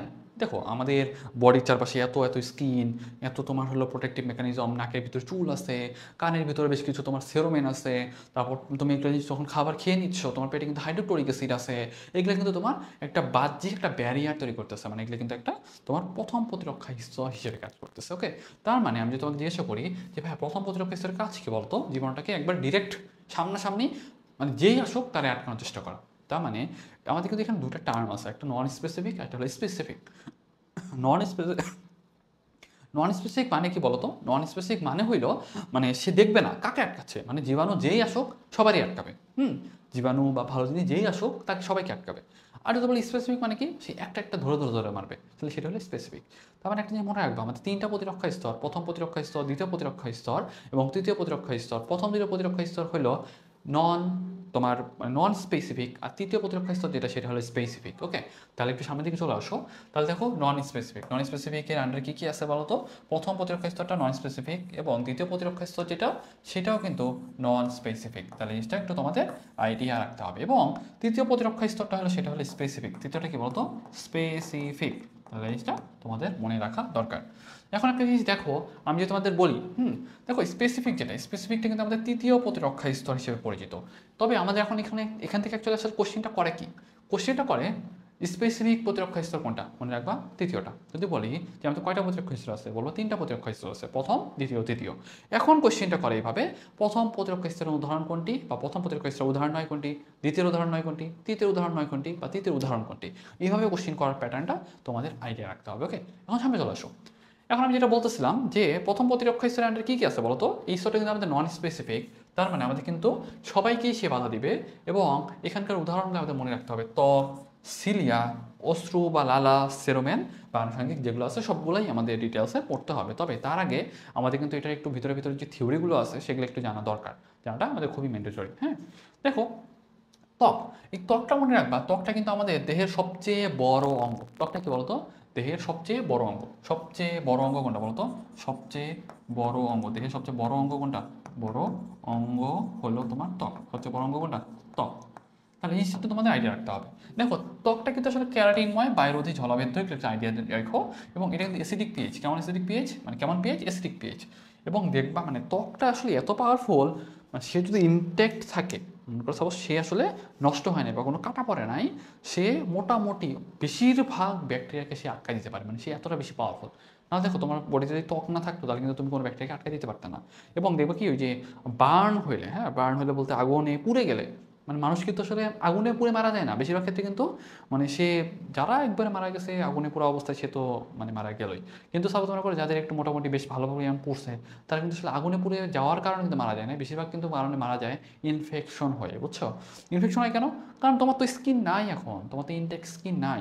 ইনটেক স্কিন না থাকলে তোমার বডিতে কিন্তু ব্যাকটেরিয়া ঢুকতেই থাকবে ঢুকতেই থাকবে, আলটিমেটলি কি তোমার আক্রমণ করে তোমার সেপ্টিসেমিয়া করে ফেলবে, মানে রক্তে ব্যাকটেরিয়া গ্রো করে করে করে করে এত বেশি হয়ে যাবে তুমি কিন্তু আর ওই অবস্থা থেকে বের করে আসতে পারবা না, তাই না? তাহলে এই ব্যাপারগুলোর জন্য কিন্তু আসলে বার্নের যে পেশেন্টগুলো থাকে বা পুড়ে যাওয়ার যে রোগীরা থাকে তাদের কিন্তু আসলে বাঁচানো টাফ হয়ে যায়। ওকে, সামনে আসো। দেখো সিলিয়া, সিলিয়াটা লোম তো জানোই, লোমটা জানো। সিলিয়াতে কি? সিলিয়া হলে আমাদের মিউকাস ঝিল্লিতে বেশ কিছু সিলিয়া থাকে, দেখবা যে আমাদের নাকে থাকে, তারপর কিন্তু আমাদের শ্বসন নালীতে থাকে। এই সিলিয়াগুলো কিন্তু আমাদের ধুলাবালিগুলোকে বের করে দেয়। এবং অশ্রু আর লালা, দেখো অশ্রু আর লালাতে আমাদের লাইসোজাইম থাকে। কি থাকে? অশ্রু আর লালাতে কিন্তু আমাদের লাইসোজাইম থাকে, যেটা কিন্তু একটা ব্যাকটেরিয়া নাশক হিসেবে কাজ করে। হিসেবে কাজ করে? ব্যাকটেরিয়া নাশক হিসেবে কাজ করে। সেজন্য দেখবো কি যে আমাদের চোখে কিন্তু মানে লাইসোজাইম থাকে, তো সেজন্য কিন্তু ধুলাবালি পড়লেও সেগুলো কিন্তু ওই লাইসোজাইম বা চোখের পানির সাথে ধুয়ে ধুয়ে ধুয়ে কিন্তু তোমার মানে সেগুলো কিন্তু আলাদা হয়ে যাচ্ছে। এবং ছোটোখাটো ইনফেকশন যেগুলো হয় বা কোনো ব্যাকটেরিয়া প্রবেশ করলে সেগুলোকে কিন্তু সে মেরে ফেলতেছে। সেই জন্য দেখবা খুব একটা কিন্তু সহজে আমরা কিন্তু সুস্থ বডিতে আমরা কিন্তু আক্রমণের শিকার কমই হই, বুঝতে পারছো? আসো, এখন দেখো সেরোমেন, সেরোমেন তো জানো কোথায় থাকে? এটা কিন্তু আমাদের কানে থাকে। হ্যাঁ, আর পোস্টিকালি অ্যাসিড তো জানো, আমাদের হাইড্রোক্লোরিক অ্যাসিড এবং প্রোটিওলাইটিক বেশ কিছু এনজাইম থাকে যেগুলো ব্যাকটেরিয়াগুলোকে মেরে ফেলতে পারে। এবং রেচন জনতন্ত্রে, এটা আসলে মেইনলি তোমার মেয়েদের ক্ষেত্রে প্রযোজ্য, মনে রাখবা ভাইজানাল ওয়ালে বেশ কিছু উপকারী ব্যাকটেরিয়া থাকে যেগুলো ল্যাকটিক অ্যাসিড তৈরি করতে পারে। কি তৈরি করতে পারে? ল্যাকটিক অ্যাসিড তৈরি করতে পারে। এই ল্যাকটিক অ্যাসিডগুলো তোমার কিন্তু একটা এক্সট্রা প্রোটেকশন দিচ্ছে। ওকে, তাহলে দেখো ব্যাকটেরিয়া কিন্তু ল্যাকটিক অ্যাসিড তৈরি করতেছে, যে কিন্তু আলাদা এক্সট্রা প্রোটেক্ট করতেছে। এবং মাইক্রোবায়োম বলে একটা ব্যাপার আছে। মাইক্রোবায়োম বলতে কি জানো? আমাদের দেহে অনেক অনেক অনেক অনেক উপকারী ব্যাকটেরিয়া আছে। দেখো তোমাদের এই হাতের উপরে কিন্তু অনেক অনেক ব্যাকটেরিয়া আছে। দেখবে কি এই হাতে তোমার পুরোটাই ব্যাকটেরিয়া, তুমি কিন্তু দেখতে পাচ্ছ না। যেহেতু এরা কিন্তু আসলে একটা উপকারী ব্যাকটেরিয়া এবং এই জায়গাটা কিন্তু সে দখল করে আছে, যেহেতু সে এই জায়গাটা দখল করে আছে সেই জায়গাতে অন্য কোনো একটা ব্যাকটেরিয়া সে কিন্তু সে বসতে দিবে না। সেই জন্য কোনো একটা ক্ষতিকর ব্যাকটেরিয়া চাইলেও কিন্তু এক জায়গাতে এসে বসতে পারে না। সেই জন্য দেখবে কি আমরা কিন্তু সবসময় মানে রোগীদের বলি আপনারা কিন্তু উল্টাপাল্টা বা মন চাইলেও অ্যান্টিবায়োটিক খাবেন না। অ্যান্টিবায়োটিক খাবেন না কেন? কারণ যদি অ্যান্টিবায়োটিক খায় যে তোমার যেই উল্টাপাল্টা মনে করো ডাক্তারের পরামর্শ ছাড়া যখন অ্যান্টিবায়োটিক খাচ্ছে, তোমার যে উপকারী মাইক্রোবায়োমগুলো আছে সেগুলো তো মারা যাবে। মারা যাবে না? মারা যাবে তো। এই যে মারা গেল, এখন তোমার একটা খারাপ ব্যাকটেরিয়া আসে কিন্তু তোমার স্কিনের উপর বসতে পারবে, কারণ কি মাইক্রোবায়োম নাই। তার মানে সে কিন্তু সহজে ইনফেকশনটা করাতে পারবে। সেই জন্য আসলে মন চাইলো অ্যান্টিবায়োটিক খাইলাম, এইটা করাটা আসলে খুবই খুবই খুবই খুবই বোকামি। ওকে, সামনে চলে আসো। এখন দেখো যেটা বলতেছিলাম, মলত্যাগ আর বমি। মলত্যাগ আর বমির মাধ্যমে কিন্তু আমাদের দেহে অনেক বজ্রপথগুলো কিন্তু আমাদের বের হয়ে যায়। দ্বিতীয় প্রতিরক্ষা স্তরের আন্ডারে দেখো, এটা কিন্তু একটা আমাদের নন স্পেসিফিক প্রতিরক্ষা স্তর। এবং এই নন প্রতিরক্ষা মানে এই যে আমাদের এখানে কয়টা আছে বলতো? 6টা আছে। হ্যাঁ, কী আছে? ফ্যাগোসাইট আছে, ফ্যাগোসাইট আছে, সহজাত মারণকোষ আছে। নামগুলো তোমাদের মনে রাখতে হবে, কারণ কোশ্চেনটা এভাবেই করে, দ্বিতীয় প্রতিরক্ষা স্তরে অন্তর্ভুক্ত 9 কোনটি বা প্রথম প্রতিরক্ষা স্তরে অন্তর্ভুক্ত 9 কোনটি, এভাবে কিন্তু অহরহ কোশ্চেনগুলো করে। তাহলে আমি যদি তোমাকে জিজ্ঞাসা করি প্রথম প্রতিরক্ষা স্তরের আন্ডার কী কী আছে এটা তো জানো। দ্বিতীয় প্রতিরক্ষা স্তরের আন্ডার আছে ফ্যাগোসাইট। ফ্যাগোসাইট কোনটা বলো তো? দুইটা প্রধান ফ্যাগোসাইটিক হলো নিউট্রোফিল আর ম্যাক্রোফেজ। ম্যাক্রোফেজ বলতে অ্যাকচুয়ালি আমাদের কিন্তু মনোসাইট, তাই না? ম্যাক্রোফেজ বলতে কিন্তু আসলে আমাদের মনোসাইট, যখন সেটা ইন টিস্যু, তাই না, যখন টিস্যুতে প্রবেশ করে সেটাই কিন্তু আমরা বলতেছি যে তোমার ফ্যাগোসাইট। তারপর দেখো ফ্যাগোসাইটোসিস প্রক্রিয়ায়, ফ্যাগোসাইটোসিস প্রক্রিয়া কিন্তু আমাদের জীবাণুটাকে ধ্বংস করে, পাশাপাশি কিন্তু ম্যাক্রোফেজ পুরানো রক্তকণিকা, মৃত টিস্যু এগুলো কিন্তু আমাদের মেরে ফেলতে পারতেছে। আরেকটা জিনিস দেখো, সহজাত মারণকোষ। সহজাত মারণকোষ রিলেটেড বেশ কিছু আমাদের কথাবার্তা আছে, এই জিনিসগুলো কিন্তু আমাদের জন্য বেশ ইম্পর্টেন্ট। হ্যাঁ, দেখো আমাদের সহজাত মারণকোষ এক ধরনের মানে লিম্ফোসাইট আছে। আমি কিন্তু বলছিলাম আমাদের কিন্তু লিম্ফোসাইট 2 ধরনের ছিল, আবার বেশ কিছু জায়গায় কিন্তু 3 ধরনেরও লেখা। দেখো বি লিম্ফোসাইট, টি লিম্ফোসাইট এবং এনকে সেল। এবং এই যে এনকে সেল যেটা দেখতেছো, এটা কিন্তু তোমার হলো কিসের মধ্যে পড়ে বলো তো? এটা কিন্তু আমাদের মেইনলি দ্বিতীয় প্রতিরক্ষা স্তরের আন্ডারে পড়ে। কিসের মধ্যে পড়ে? দ্বিতীয় প্রতিরক্ষা স্তরের আন্ডারে পড়ে। এবং এই যে লিম্ফোসাইট যেটা দেখতেছো, এই লিম্ফোসাইটটা কিন্তু টিউমার কোষ এবং ভাইরাস আক্রান্ত কোষের প্লাজমা ঝিল্লিতে বেশ কিন্তু পরিবর্তন শনাক্ত করে সেগুলো কিন্তু মেরে ফেলতে পারে। সহজ কথা তুমি মনে রাখো, এনকে সেল বা ন্যাচারাল কিলার সেলে কী কী ছিল বলো তো? পারফোরিন ছিল, গ্রানাইজাইম ছিল। এইগুলো কিন্তু সাধারণত একটা কোষকে বা একটা ব্যাকটেরিয়াকে ছিদ্র করে দেয় এবং সেখানে কিন্তু সে মারা যায়। আলটিমেটলি এই ব্যাপারটা তোমাদের একটু আইডিয়া রাখতে হবে। তাহলে দেখো আমি যেটা বলতেছিলাম, এনকে কোষ কিন্তু ফ্যাগোসাইট না। এনকে কোষ কিন্তু ফ্যাগোসাইট না, মানে বিভিন্ন ধরনের রাসায়নিক পদার্থ খরণ করে ওই কোষটাকে ছিদ্র করে দেয়, একটা ছিদ্র করে দেয় এবং সেই কোষটা কিন্তু মারা যায়। মেনলি এই কথাটাই বলছে। এবং দেখো প্রদাহ, প্রদাহ কিন্তু আমাদের মানে টিস্যুর যে কোনো ক্ষতি হয়েছে, সাপোজ মনে করো কিছু একটা ক্ষতি হয়েছে, সাপোজ মনে করো তুমি এখানে একটা বাড়ি দিলা, অথবা সাপোজ মনে করো তোমার একটা পিঁপড়া কামড়াইছে, বা একটা যে তোমার বডিতে কিছু একটা পদার্থ প্রবেশ করলো, এখান থেকে কিন্তু মেইনলি তোমার কি হতে পারে? ইনফ্লামেশন প্রসেস যেটা, সেটা হইতে পারে। এই যে ইনফ্লামেশন প্রসেস না, সেটা কিন্তু আসলে তোমার বডির ভালোর জন্যই করা হয়, তবে মাঝে মধ্যে কিন্তু খারাপ হয়ে যেতে পারে। কীভাবে খারাপ হয়ে যেতে পারে? মেইনলি দেখো আমরা কিন্তু ইনফ্লামেশন প্রসেস যেটা, ইনফ্লামেশন প্রসেসটা আসলে কি, তোমার বডিতে আমি একটা বলতে গেলে আমাদের মানে সৈন্য সামন্তগুলো আসলে কই থাকে বলতো? মেইনলি কিন্তু আসলে রক্তনালিকায় থাকে। রক্তনালিকা থেকে তোমার যেখানে আক্রমণের সাইট বা মনে করো যেখানে তোমার আক্রমণ হচ্ছে বা যুদ্ধ হচ্ছে সেই জায়গাতে পৌঁছায় দিয়ে আসতে হবে, তাই না? তার মানে এই যে পৌঁছানোর জন্যে যে ক্রিয়া বিক্রিয়াগুলো হয় মেইনলি, সেগুলাই কিন্তু আলটিমেটলি আমাদের তোমার inflammation process. Inflammation process actually আমাদের হয় কি জানো? ইনফ্লামেশন প্রসেসটা মেইনলি আমাদের হয় যে আমাদের রক্তনালীর ভেদ্যতাটা বেড়ে যায়। কীভাবে রক্তনালীর ভেদ্যতা বেড়ে যায়? মনে রাখবা, রক্তনালীর ভেদ্যতা বেড়ে যাওয়ার উপায়টা হইলো হিস্টামিন ক্ষরিত হয়। কী ক্ষরিত হয়? হিস্টামিন ক্ষরিত হয়। হিস্টামিন ক্ষরিত হইলে তোমার রক্তনালীর ভেদ্যতা বেড়ে যায় এবং সেখানে কিন্তু তোমার রক্তনালীর যেহেতু ভেদ্যতা বেড়ে যাচ্ছে, তোমার রক্তনালিকাগুলো থেকে কিন্তু তোমার যে ফ্যাগোসাইটিক কণা যেগুলো থাকে, মনোসাইট, নিউট্রোফিল, সেগুলো কিন্তু রক্ত থেকে টিস্যুতে চলে আসতে পারে এবং সেগুলো কিন্তু তোমার যুদ্ধে অংশ নিতে পারে। এবং দেখো এখানে কিন্তু তোমার অনেক ব্যাপার স্যাপার আছে। যখন তোমার ডায়ালেশন হচ্ছে, মানে ভ্যাসো ডায়ালেশন বলতে চাচ্ছি, রক্তনালিকাগুলো যখন একটু প্রসারিত হচ্ছে, সেই জায়গাতে কিন্তু তোমার রক্তের পরিমাণটা বেড়ে যাবে না? রক্ত সাপ্লাইয়ের পরিমাণটা বেড়ে যাবে। যদি রক্ত সাপ্লাইয়ের পরিমাণটা যদি বেড়ে যায়, সেই জায়গা দেখবে কি লাল হয়ে গেছে। এবং যেহেতু তোমার রক্তের মাধ্যমে কিন্তু আমাদের তাপমাত্রাগুলা মানে দেহের তাপ এক জায়গা থেকে আরেক জায়গায় পৌঁছায় দিয়ে আসা হয়, তাই না? রক্তের মাধ্যমে কিন্তু দেহের মানে এক জায়গার তাপ এক জায়গায় পৌঁছায় দিয়ে আলটিমেটলি সমতা রক্ষা করার চেষ্টা করা হয়। যেহেতু ওই জায়গাতে রক্ত সরবরাহটা বেড়ে গেছে, সেই জন্য কিন্তু ওই জায়গাটাতে তোমাকে বুঝতে হবে ওই জায়গাটা কিন্তু যেহেতু রক্ত সরবরাহ বেড়ে গেছে, সেই জায়গা কিন্তু এখন তোমার গরম হয়ে যাবে। তো ব্যাপারটা কি বুঝতে পারতেছো যে কেন আমাদের লাল হয়ে যাচ্ছে, কেন আমাদের সেই জায়গাটা গরম হয়ে যাচ্ছে? তাহলে এই জিনিসগুলো কিন্তু তোমাদের মানে ভালোভাবে আইডিয়া রাখা খুবই ম্যান্ডেটরি। ওকে, তাহলে এই জিনিসটা তোমরা আইডিয়া রাখার চেষ্টা করবা। তাহলে দেখো যে জিনিসটা তোমাদের বলতেছিলাম যে আমাদের ইনফ্লামেশন প্রসেসের ক্ষেত্রে কী হয়, ক্ষত স্থানটা লাল হয়ে যায়, গরম হয়ে যায় এবং সেই জায়গাতে কিন্তু আস্তে আস্তে ব্যথা করে।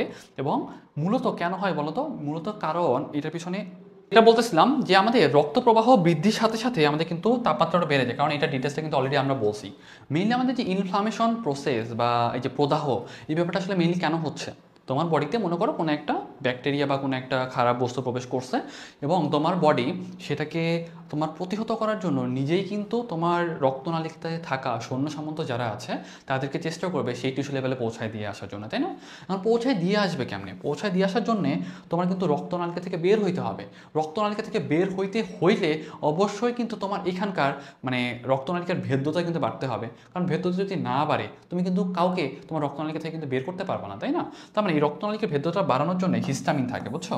এই হিস্টামিনের উপস্থিতির জন্য কৈশিক নালিকা প্রাচীর থেকে তোমার এই যে নিউট্রোফিল বা অন্যান্য যে উপকারী উপাদানগুলো থাকে সেগুলো কিন্তু ওই যে ক্ষত স্থানটা যেটা বা যে জায়গাতে তোমার আক্রমণ হয়েছে বা সংক্রমণ হয়েছে সেই জায়গাটাতে কিন্তু পৌঁছায় দেয়, এবং সেই জায়গাতে কিন্তু বেশি বেশি রক্ত সরবরাহ হয়। দেখবা যেহেতু বেশি বেশি রক্ত সরবরাহ হচ্ছে সেই জায়গাটা কিন্তু লাল হয়ে যাবে, কেন? রক্তের কালার কিন্তু লাল।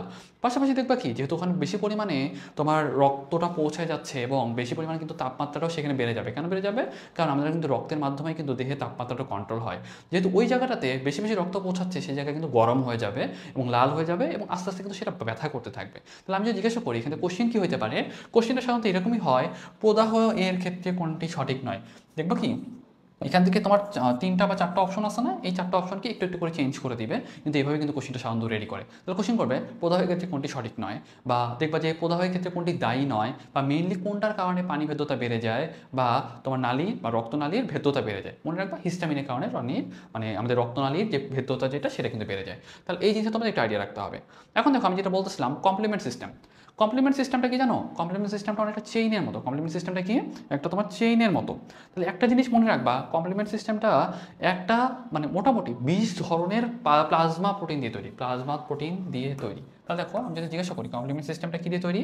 20 ধরনের প্লাজমা প্রোটিন দিয়ে তৈরি, যেটা একজন আরেকজনকে তোমার উদ্বুদ্ধ করে যে তোমরা অ্যাক্টিভেটেড হও এবং তোমরা সক্রিয় হও। ব্যাপারটা হয় যে দেখো না, গ্রামে তোমরা দেখবা কি যে এক বাড়িতে যদি চোর ঢুকে, মানে সাপোজ মনে করে এক বাড়ি থেকে চুরি হয়েছে, এক বাড়িতে চিল্লানি দিচ্ছে, দেখবা কি ওই যে মনে করো 20 নম্বর বাড়ি যেটা সেটাও কিন্তু তোমার হলে সজাগ হয়ে গেছে যে গ্রামে চোর ঢুকছে। বুঝতে পারছো? তার মানে এই যে একটা তোমার হলো কানেকশনের ব্যাপারটা দেখতেছো না, যে একজনে সাপোজ মনে করো সক্রিয় হয়েছে, সব কটারে নিয়ে সক্রিয় করছে। তার মানে মনে করো যে ওই যে মনে করো সাপোজ এই যে চোর চোর চোর করে চিল্লায় না, দেখো এখানে চিল্লানি দিয়েছে একবার, মনে করছে ওই মার্কেটে শেষ পর্যন্ত কিন্তু এই চোর চোর চলে গেছে। তাহলে এই যে ব্যাপারটা যেটা, এটা কিন্তু আসলে একটা তোমার কমপ্লিমেন্টারি সিস্টেম। এবং কয়টা প্লাজমা প্রোটিন দিয়ে গঠিত? মনে রাখবা 20টা প্লাজমা প্রোটিন দিয়ে গঠিত।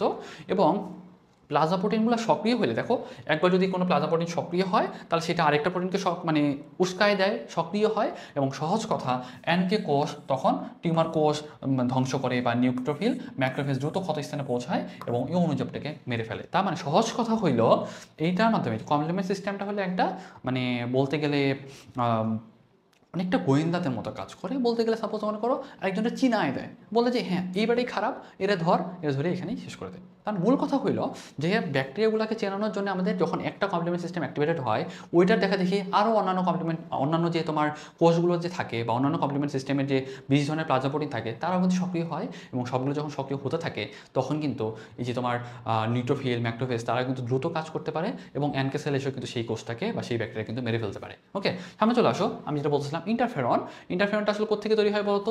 ভাইরাস আক্রান্ত কোষ থেকে তৈরি হয়। মেইন কথা, ভাইরাস আক্রান্ত কোষ থেকে যে ইন্টারফেরনটা তৈরি হয় সেটা হেল্প করে ভাইরাসটা যাতে অন্য কোনো একটা মানে কোষকে মানে আক্রান্ত করে মারতে না পারে। মূল কথা এটা একটা প্রোটেক্টিভ মেকানিজম। কিসের প্রোটেক্টিভ মেকানিজম? এটা কিন্তু দ্বিতীয় প্রতিরক্ষা স্তরের আন্ডারে পড়ে। যদি একটা কোষ মানে ভাইরাস দিয়ে যদি আক্রান্ত হয়, এখান থেকে ইন্টারফেরন যেটা সেটা নিঃসৃত হচ্ছে, এবং এই ইন্টারফেরনটা হেল্প করতেছে আরেকটা কোষকে বাঁচাইতে, সেজন্য ভাইরাস দিয়ে আক্রান্ত না হয়। ওকে, তাই এটা মূল কথা। তাহলে আই থিঙ্ক তোমরা পারবা। যদি বলি ইন্টারফেরনটা কি, এটা একটা গ্লাইকোপ্রোটিন। মেইনলি কী করে তাহলে বলবা ভাইরাস আক্রান্ত কোষকে তোমার হেল্প করে। কী করতে হেল্প করে? ভাইরাসের বিরুদ্ধে প্রতিরক্ষা গড়ে তুলতে হেল্প করে। তাহলে এটা তোমরা একটু রিডিং দিও। আর জ্বরটা কি বলতো? দ্বিতীয় প্রতিরক্ষা শেষ অস্ত্র হলো জ্বর। মেইনলি তোমার নর্মালি টেম্পারেচার, তোমার যে নর্মাল টেম্পারেচার যেটা সেটা থেকে যদি বেশি হয়ে যায় সেটা কিন্তু আমরা জ্বর বলি। কেন আমাদের জ্বরটা আসে সেটা আমাদের একটু জানা দরকার। হ্যাঁ, দেখো আমাদের দেহে যখন কোনো একটা ব্যাকটেরিয়া বা কোনো কিছু প্রবেশ করলো, তখন তারা কিন্তু আমাদেরকে আক্রমণ করতেছে, সেখান থেকে কিন্তু বজ্রপদার্থ তৈরি হচ্ছে। মেনলি পাইরোজেন নামক একটা বজ্রপদার্থ তৈরি হয়। সেটা কিন্তু আমাদের হাইপোথ্যালামাসে থাকা টেম্পারেচার নিয়ন্ত্রণকারী যে অঙ্গ, যে মানে যে সেন্টারটা আছে সেই সেন্টারটাকে উদ্দীপিত করে, এবং সেইটার টেম্পারেচারটাকে উচ্চ তাপমাত্রায় সেট করে দেয়। তখন দেখবো কি আস্তে আস্তে আমাদের কিন্তু দেহের তাপমাত্রাটা বাড়তে থাকে। এখন তুমি বলতে পারো ভাইয়া কেন আমাদের আসলে জ্বর বানানো দরকার বা নিজের তাপমাত্রা নিজেই বাড়ানো কেন দরকার? দেখো, ভাইরাসেরও কিন্তু একটা মানে আরামদায়ক অবস্থা বলে একটা ব্যাপার আছে, তাই না? মনে করো সাপোজ তারা এমন একটা জায়গায় আছে যেখানে তারা খুবই ভালো খাবার দাবার পাচ্ছে, তাহলে তো তারা বংশবৃদ্ধি করতেই থাকবে। এখন মনে করো suppose এমন একটা জায়গায় আছে, মনে করো তাকে চুলার উপর বসাই দিলাম, চুলার উপর বসাই দিলে সে কি অত সহজে বংশবৃদ্ধি করতে পারবে? খাবার দিলাম না, সে কি অত সহজে বেঁচে থাকবে? পারবে না তো। বডিটা এই কাজটাই করে, টেম্পারেচারটা বাড়ায় দেয়, তার মানে সে আসলে সুবিধাজনক অবস্থা পাচ্ছে না, আলটিমেটলি সে কিন্তু সেখানে মারা যায়। কিন্তু আমরা কি করি জানো, একদিন জ্বর আসছে, আমরা পরের দিন যে অ্যান্টিবায়োটিক খেয়ে ফেলি, তাহলে কি হয়, বা অ্যান্টিপাইরেটিক খেয়ে ফেলি, নাপাক্সটা খেয়ে ফেলি, কি হয়, আমাদের জ্বরটা কমে আসে। কারণ ওই যে আমাদের যে ইমিউন সিস্টেম, সে যে নিজে চেষ্টা করতো, সেই চেষ্টা আমরা করতেই যাইনি, আস্তে আস্তে কী হচ্ছে, আমাদের ইমিউন সিস্টেমটা খারাপ হচ্ছে। এই হলো মূল কথা। আসো তাহলে দেখো, যে ব্যাপারটা বলতেছিলাম, এখান থেকে আমাদের আর কিছু প্রয়োজন নাই।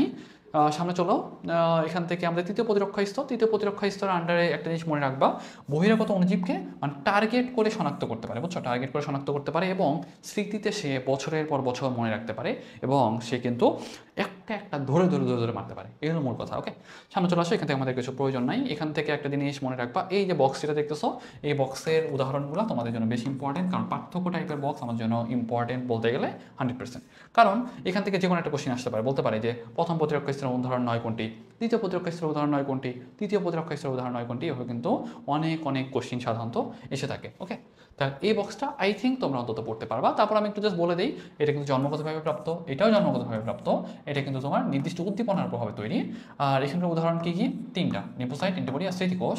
আর এখানে কিন্তু তোমার, যদিও আমরা দ্বিতীয় প্রতিরক্ষা স্ট্যান্ডার্ডে 6টা পড়ছি, তাই না, কিন্তু এখানে দেখো তো, এখানে অলরেডি কিন্তু 9টা আছে, তাই না? তাহলে এক্সট্রা যেগুলো আছে সেগুলো একটু পড়বা, যেমন অ্যাকিউট ফেজ প্রোটিন, এটা এক্সট্রা আছে, রক্তচঞ্চল, এটা একটা এক্সট্রা আছে, সাইটোকাইন যেটা, সেটা একটা এক্সট্রা আছে। তার মানে এগুলো তোমাদের একটু পড়তে হবে। আর এগুলো তো তোমরা মোটামুটি অলরেডি পড়ে আসছো, তাহলে এগুলো তোমরা আইডিয়া করতে পারবা। এখন দেখো, প্রথম প্রতিরক্ষা স্তর যেটা, সেটা একটু ডিটেলস বলা আছে। প্রথম প্রতিরক্ষা স্তর কিন্তু অলরেডি আমরা অনেক ডিটেলসে বলছি, তারপরে জাস্ট আমরা একটু দ্রুত রিভিউ করে চলে যাবো, তাহলে তোমাদের জন্য একটু বোঝাটা ইজি হবে। দেখো, এখান থেকে তোমরা পড়বা, প্রথম প্রতিরক্ষা স্তরটা কিন্তু নন স্পেসিফিক, এটা তোমরা জানো। ত্বকের বাইরের স্তরটাকে বলা হয় এপিডার্মিস। তবে আপাতত আমি তোমাদের একটা জিনিস বলি, যে আমাদের কিন্তু ত্বকের বাইরের স্তর যেটা, সেটা কিন্তু আসলে এপিডার্মিস বলে। কি বলে? এপিডার্মিস বলে। এবং এই এপিডার্মিসে তোমার কিন্তু 5টা স্তর থাকে। কয়টা স্তর থাকে? 5টা স্তর থাকে। আমি বারবার বলতেছি, এখানকার এই যে এপিডার্মিস যেটা আছে না, এটা কিন্তু তোমার ভ্রূণীয় স্তর না, হ্যাঁ, যে তোমার একটোডার্ম বলবা, এন্ডোডার্ম বলবা, মেসোডার্ম বলবা, এটা ব্যাপারটা কিন্তু ওইরকম না। একটা জিনিস মনে রাখো, আমাদের কিন্তু ত্বকের বাইরের স্তর যেটা, সেটাকে বলা হয় কি? এপিডার্মিস। এবং এই এপিডার্মিসে আরও কয়টা স্তর থাকে বলতো? 5টা স্তর থাকে। 5টা স্তরের মধ্যে একবারে বাইরে থাকে স্ট্যাটাম কর্নিয়াম। কি থাকে বলতো? স্ট্যাটাম কর্নিয়াম। তাহলে আমি যদি জিজ্ঞাসা করি যে ভাইয়া, আমাদের ত্বকের বাইরের স্তরটা কি? এপিডার্মিস। এপিডার্মিসের একবারে বাইরে, এপিডার্মিস কিন্তু আরও 5টা লেয়ার দিয়ে তৈরি। কয়টা লেয়ার দিয়ে তৈরি? 5টা লেয়ার দিয়ে তৈরি। এই এপিডার্মিসের 5টা লেয়ার মধ্যে একবার বাইরে কি থাকতেছে? স্ট্যাটাম কর্নিয়াম, যেটা কিন্তু একটা মৃত কোষের স্তর দিয়ে তৈরি। তাহলে জিনিসটা তোমাদের একটু আইডিয়া রাখতে হবে। এখন আমি যদি তোমাকে জিজ্ঞাসা করি যে ভাইয়া দেখো, এখান থেকে একটা জিনিস আমাদের দরকার, যে তোমার যখন ত্বকটা যখন ইনটেক্ট থাকতেছে, তখন তো সে আসলে কোনো মানে ব্যাকটেরিয়া বা কোনো একটা ভাইরাসকে কিন্তু সে তার ভিতরে প্রবেশ করতে দিচ্ছে না। যখনই কিন্তু ত্বকটা কাটা পড়তেছে বা ক্ষতিগ্রস্ত হচ্ছে, তখনই কিন্তু ব্যাকটেরিয়াগুলো সুবিধা করতে পারতেছে তোমার ভিতরে ঢোকার জন্য। এখন দেখো, যে আমাদের মানব ত্বকে কিন্তু মানে অক্ষতিকর ব্যাকটেরিয়া কিন্তু সবসময় থাকে, যেটা কিন্তু আসলে আমরা মাইক্রোবায়োমের কথা বলতেছিলাম। আমাদের স্কিনের উপরে সবসময় কিন্তু বেশ কিছু পরিমাণ ব্যাকটেরিয়া বসেই থাকে। কী জন্য বসে থাকে? মেইনলি সে কিন্তু অন্য কোনো ক্ষতিকারক ব্যাকটেরিয়াকে বসতে দেয় না, এবং সে কিন্তু একটা মাইক্রোবায়োম হিসেবে কাজ করে, তোমাকে কিন্তু একটা সেফটি দিচ্ছে। এবং এখান থেকে মনে রাখবা, আমাদের এই যে এরা যে থাকতেছে, এরা কিন্তু বেশ কিছু ক্ষরণ করে, এবং পাশাপাশি আমাদের কিন্তু ঘর্মগ্রন্থি থাকে, শ্বেত গ্রন্থি থাকে, যেগুলো কিন্তু এক ধরনের অ্যাসিডিক ক্ষরণ নিঃসরণ করে, যেটার কারণে পিএইচটা মোটামুটি অ্যাসিডিক থাকে। এবং অ্যাসিডিক অবস্থায় এই যে তোমার ক্ষতিকর ব্যাকটেরিয়াগুলো যেগুলো আছে, সেগুলো কিন্তু আসলে খুব একটা সুবিধা করতে পারে না। তাহলে যেটা তোমরা একটু আইডিয়া রাখবা। এবং এখানে কিন্তু আমাদের ডার্মিসাইডিন নামক একটা পেপটাইড থাকে, যেটা কিন্তু অনেকটা অ্যান্টিবায়োটিক হিসেবে কাজ করে। সেই জন্য দেখবা কি, আমরা মানুষের ত্বককে আমরা কি বলি বলতো? আত্মরোগ জীবাণুনাশক অঙ্গ হিসেবে বলি। কি বলি? আত্মরোগ জীবাণুনাশক অঙ্গ হিসেবে বলি। এখন দেখো, আমি যেটা বলতেছিলাম, যে 3 নাম্বারটা দেখো, এখানে কিন্তু এই যে আমাদের বেশ কিছু রেচন জননতন্ত্রের যে বেশ কিছু ব্যাকটেরিয়া থাকে, সেগুলো কিন্তু আমাদের ল্যাকটিক অ্যাসিড তৈরি করতে পারে, যেই ল্যাকটিক অ্যাসিডটা মেনলি তোমার মেয়েদের ক্ষেত্রে আলাদা কিন্তু একটা এক্সট্রা তোমার প্রোটেকশন দিচ্ছে। তাহলে এটা একটু তোমরা পারবা। এবং এখান থেকে সামনে চলে আসো, ত্বক কেটে গেলে এগুলো ব্যাপারগুলো আমাদের জন্য খুব একটা ইম্পর্টেন্ট না, তবে এই পার্টটা আমাদের জন্য একটু বেশি ইম্পর্টেন্ট। দেখো, অশ্রু, নাসিকা ঝিল্লি, লালায় কি থাকে বলতো? লাইসোজাইম থাকে। কি থাকে? লাইসোজাইম থাকে। সিমেনে কি থাকে? সিমেনে স্পার্মিন থাকে, এবং দুধে থাকে ল্যাক্টোপারঅক্সিডেজ। এই জিনিসগুলো তোমাদের আইডিয়া রাখতে হবে। কারণ তুমি কোশ্চেন করবে তোমাকে এইভাবেই, যে ল্যাক্টোপারঅক্সিডেজ এটা প্রথম প্রতিরক্ষা স্তরের আন্ডারে পড়ে নাকি দ্বিতীয় প্রতিরক্ষা স্তরের আন্ডারে পড়ে? এটা কি তোমার যে স্পার্মিন, এটা কি প্রথম প্রতিরক্ষা স্তরের আন্ডারে পড়ে নাকি দ্বিতীয় প্রতিরক্ষা স্তরের আন্ডারে পড়ে? তাহলে এই জিনিসগুলো কিন্তু আমাদের একটু আইডিয়া রাখা দরকার। সামনে চলে আসো সিরোমেনের কথা কিন্তু অলরেডি বলে ফেলছি। তারপর দেখো যে আমাদের পরিপাক নালীর আন্ডারে বেশ কিছু অ্যাসিড থাকে এবং রেচন জনতন্ত্রে কিন্তু বেশ কিছু অ্যাসিড থাকে, যেগুলো কিন্তু আমাদের মেইনলি প্রোটেকশন দিচ্ছে। দেখো সাপোজ মনে করো তুমি একটা খাবার খাইলা, খাবারের ভিতরে কিন্তু অনেক অনেক ব্যাকটেরিয়া থাকে, তাই না? এই ব্যাকটেরিয়াগুলো কিন্তু হাইড্রোক্লোরিক অ্যাসিড মেরে ফেলতেছে। এবং দেখবা যে মেয়েদের ক্ষেত্রে রেচন জনতন্ত্রে কিন্তু তোমার বেশ কিছু উপকারী ব্যাকটেরিয়া থাকে, যেগুলো কিন্তু ল্যাকটিক অ্যাসিড তৈরি করতেছে। এই ল্যাকটিক অ্যাসিডগুলো কিন্তু তোমাকে এক্সট্রা আলাদা প্রোটেকশন দিচ্ছে। কীভাবে? যে তোমার একটা পিএইচটা কমায় দিচ্ছে। পিএইচটা কমায় দিলে কী হয়? অ্যাসিডিটি বেড়ে যায় এবং সেই জায়গাতে কিন্তু ক্ষতিকর ব্যাকটেরিয়াগুলো কিন্তু বেঁচে থাকতে পারে না এবং সেটা কিন্তু তাদেরকে মেরে ফেলে। ওকে, তাহলে এই জিনিসটা তোমাদের আইডিয়া রাখতে হবে। তাহলে দেখো ওই কথাগুলোই তোমার এখানে বলা আছে, আই থিঙ্ক তোমরা এটা পারবা। সামনে দেখো, এবং লালাগ্রন্থিতে আমাদের লাইসোজাইম থাকে। লাইসোজাইমটা আমাদের কিন্তু বেশ অনেকগুলো ব্যাকটেরিয়াকে কিন্তু মেরে ফেলতে পারে এবং পাকস্থলী হাইড্রোক্লোরিক অ্যাসিডও কিন্তু একটা অ্যাসিডিক মাধ্যম তৈরি করে, যেটার কারণে কিন্তু ব্যাকটেরিয়াগুলো মারা যায়। এবং দেখো যকৃত থেকে এই যে পিত্ত যেটা আসে, পিত্ত, হ্যাঁ, এটা কিন্তু আমাদের ডিউটেরিয়াম অবস্থায় কাইমে অ্যান্টিবডি উৎপন্নের মাধ্যমে কিন্তু ব্যাকটেরিয়ার বৃদ্ধি প্রতিহত করে। তার মানে আমাদের যে প্রতিরক্ষার আন্ডারে কিন্তু আমাদের কিন্তু যে চ্যাপ্টার 3-এ আমাদের যে ক্ষুদ্রান্ত থাকে, বৃহদন্ত্র থাকে, এই ব্যাপারগুলো কিন্তু আমাদের রিলেটেড। তার মানে আমাদের প্রতিরক্ষা ব্যাপারটা প্রত্যেকটা স্টেপেই কিন্তু আমাদের কানেক্টেড। কোনো না কোনোভাবে কোনো দিক দিয়েই কিন্তু আমাদের শরীর একটা ক্ষতিকর ব্যাকটেরিয়া কিন্তু আমাদের দেহে প্রবেশ করতে দিতে চায় না। ওকে, তাহলে দেখো আমরা সামনে চলে আসি। এখন এখান থেকে আর অনেক কথাবার্তা বলছে। দেখো ব্যাকটেরিয়া ধ্বংসে ম্যাক্রোফেজ ও নিউট্রোফিলের ভূমিকা। আমাদের দ্বিতীয় প্রতিরক্ষা স্তরে চলে আসো। এখন আমরা কিন্তু দ্বিতীয় প্রতিরক্ষা স্তরে আমরা কিন্তু অলরেডি 6টা জিনিস পড়ছি, তাই না? অনেকগুলো উদাহরণ ছিল, ফ্যাগোসাইট ছিল, তারপর ইন্টারফেরন বা আনুষঙ্গিক অনেক ব্যাপার স্যাপার ছিল। তারপর আমরা একটা একটা করে পড়ি। দেখো ম্যাক্রোফেজটা মেইনলি মনোসাইটটা কিন্তু আমাদের মনোসাইট কিন্তু বৃক্কাকার দানাহীন সাইটোপ্লাজম হিসেবে শ্বেতরক্ত কণা, যেটা মোটামুটি 4% আমাদের টোটাল রক্তকণিকার মধ্যে আমাদের কিন্তু 4% থাকে হলো মনোসাইট। এবং দেখবা কি এরা স্টেম কোষ থেকে, মানে আমাদের অস্থির মধ্যে স্টেম কোষ থেকে এখান থেকে তৈরি হওয়ার পর সেটা কিন্তু আমাদের কোথায় প্রবেশ করে বলতো? টিস্যুতে প্রবেশ করে এবং 5 গুণের মতো বড় হয়ে 60 থেকে 80 মাইক্রোমিটার পর্যন্ত হতে পারে এবং এইটাকে আমরা বলতেছি ম্যাক্রোফেজ। এবং এই ম্যাক্রোফেজটা অলমোস্ট 40 মাইক্রোমিটার পার মিনিট গতিতে ক্ষণপদীয় চলনের সাহায্যে চলাচল করতে পারে এবং এটা কিন্তু ওই টিস্যুতে থাকা অবস্থায় যে ব্যাকটেরিয়াগুলো প্রবেশ করতেছে সেগুলো কিন্তু ফ্যাগোসাইটোসিসের মাধ্যমে কিন্তু ভেঙে ফেলতে পারে বা মেরে ফেলতে পারে। ওকে, তাহলে এই জিনিসটা তোমাদের একটু আইডিয়া রাখতে হবে। এবং দেখো মনোসাইটগুলো কিন্তু যে টিস্যুতে যখন ঢোকে তখন কিন্তু আমরা ম্যাক্রোফেজ বলি, তাই না? মনোসাইটগুলো যখন টিস্যুতে প্রবেশ করে তখন কিন্তু আমরা এটাকে ম্যাক্রোফেজ বলি। এখন আমরা যদি বলি যে ভাইয়া দেখো যে একটা ম্যাক্রোফেজ কয়টা ব্যাকটেরিয়াকে খেয়ে ফেলতে পারে, মনে রাখবা একটা ম্যাক্রোফেজ আমাদের কিন্তু 100টা ব্যাকটেরিয়াকে খেয়ে ফেলতে পারে। কয়টা ব্যাকটেরিয়া খেয়ে ফেলতে পারে? 100টা ব্যাকটেরিয়াকে মেরে ফেলতে পারে। এবং এটা কিন্তু 1 সেকেন্ডে, হ্যাঁ, এটা কিন্তু দেখো মানে মোটামুটি মনে রাখবা কি জানো, আমি তোমাদের একটা ব্যাপার বলি, এটা আপাতত বলে নাই হয়তো, জাস্ট মনে রাখো একটা মনোসাইট কয়টা ব্যাকটেরিয়াকে ধ্বংস করতে পারে। তাহলে মনে রাখবা একটা মনোসাইট 100টা ব্যাকটেরিয়াকে ধ্বংস করতে পারে। তবে যদি এটা নিউট্রোফিলের কথা বলতো, নিউট্রোফিল কিন্তু তোমার 3 থেকে 20টা মারতে পারে। হ্যাঁ, নিউট্রোফিল কিন্তু মোটামুটি 3 থেকে 20টা মারতে পারে। কয়টা মারতে পারে? 3 থেকে 20টা ব্যাকটেরিয়াকে ধ্বংস করতে পারে। হ্যাঁ, 3 থেকে 20টা ব্যাকটেরিয়াকে ধ্বংস করতে পারে। তাহলে দেখো আমি যেটা বলতেছিলাম যে নিউট্রোফিল কিন্তু 2 থেকে 5 খণ্ড বিশিষ্ট। কয় খণ্ড বিশিষ্ট? 2 থেকে 5 খণ্ড বিশিষ্ট।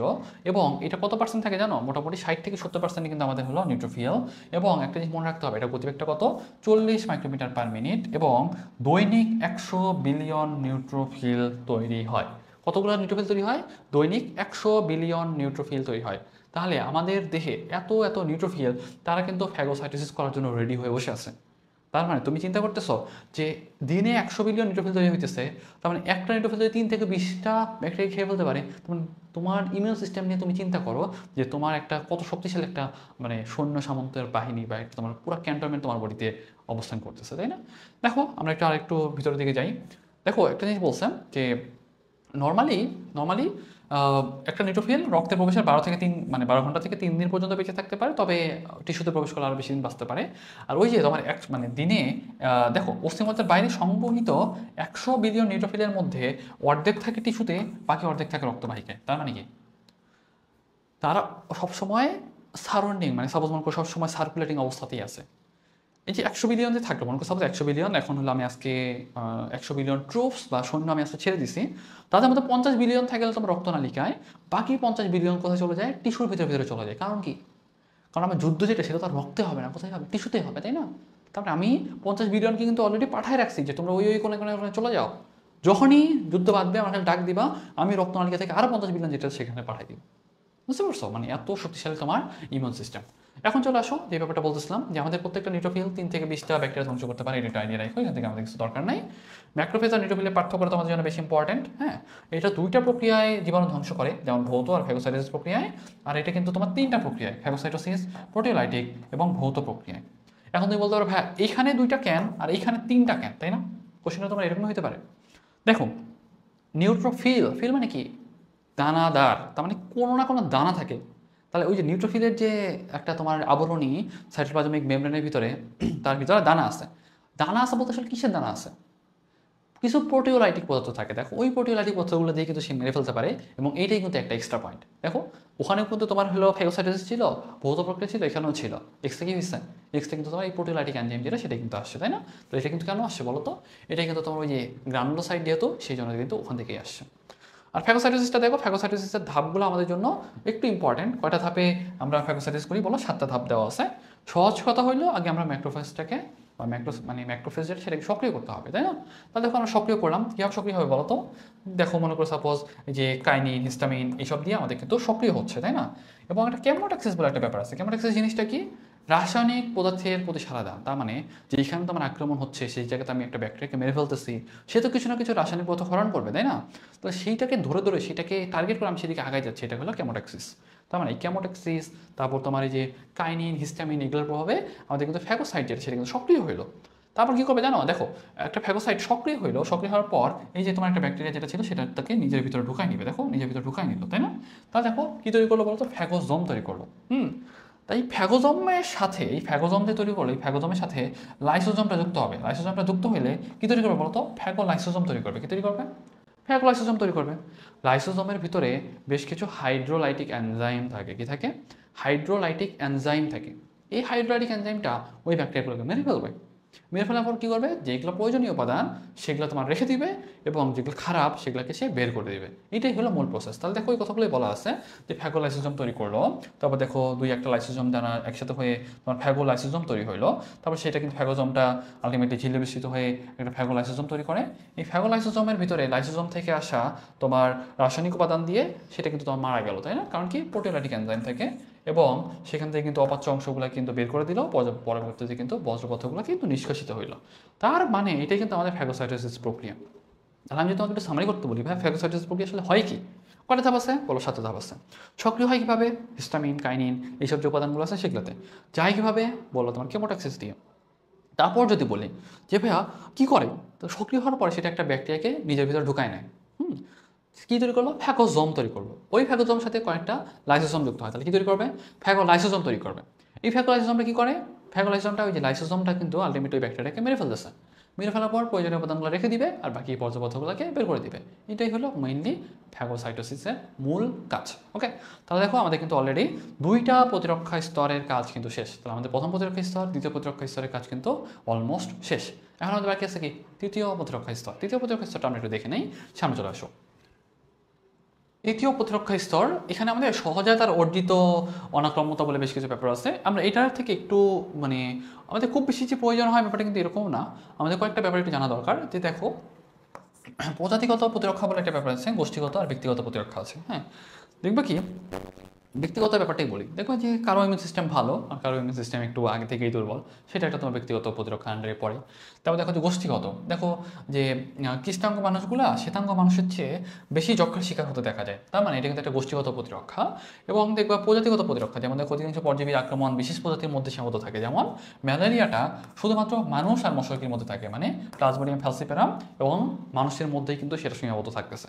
তার মানে এই যে তোমার 3টার কথা বললাম, এটা কিন্তু তোমাদের একটা মানে স্পেসিফিক টাইপের বা তোমার মেইনলি একটা স্পেসিফিক টাইপের মধ্যে পড়ে, যেটা তোমার সহজাত প্রতিরক্ষা। ওকে, এখন আমি তোমাকে জিজ্ঞাসা করি, সরি একটু দাঁড়াও। আচ্ছা ওকে, দেখো যেটা বলছিলাম এখন সহজাত প্রতিরক্ষা। সহজাত প্রতিরক্ষাটা আসলে কীভাবে মানে তৈরি গড়ে ওঠে সেটা তোমরা জাস্ট একটু রিডিং দিলে তোমরা বুঝতে পারবা।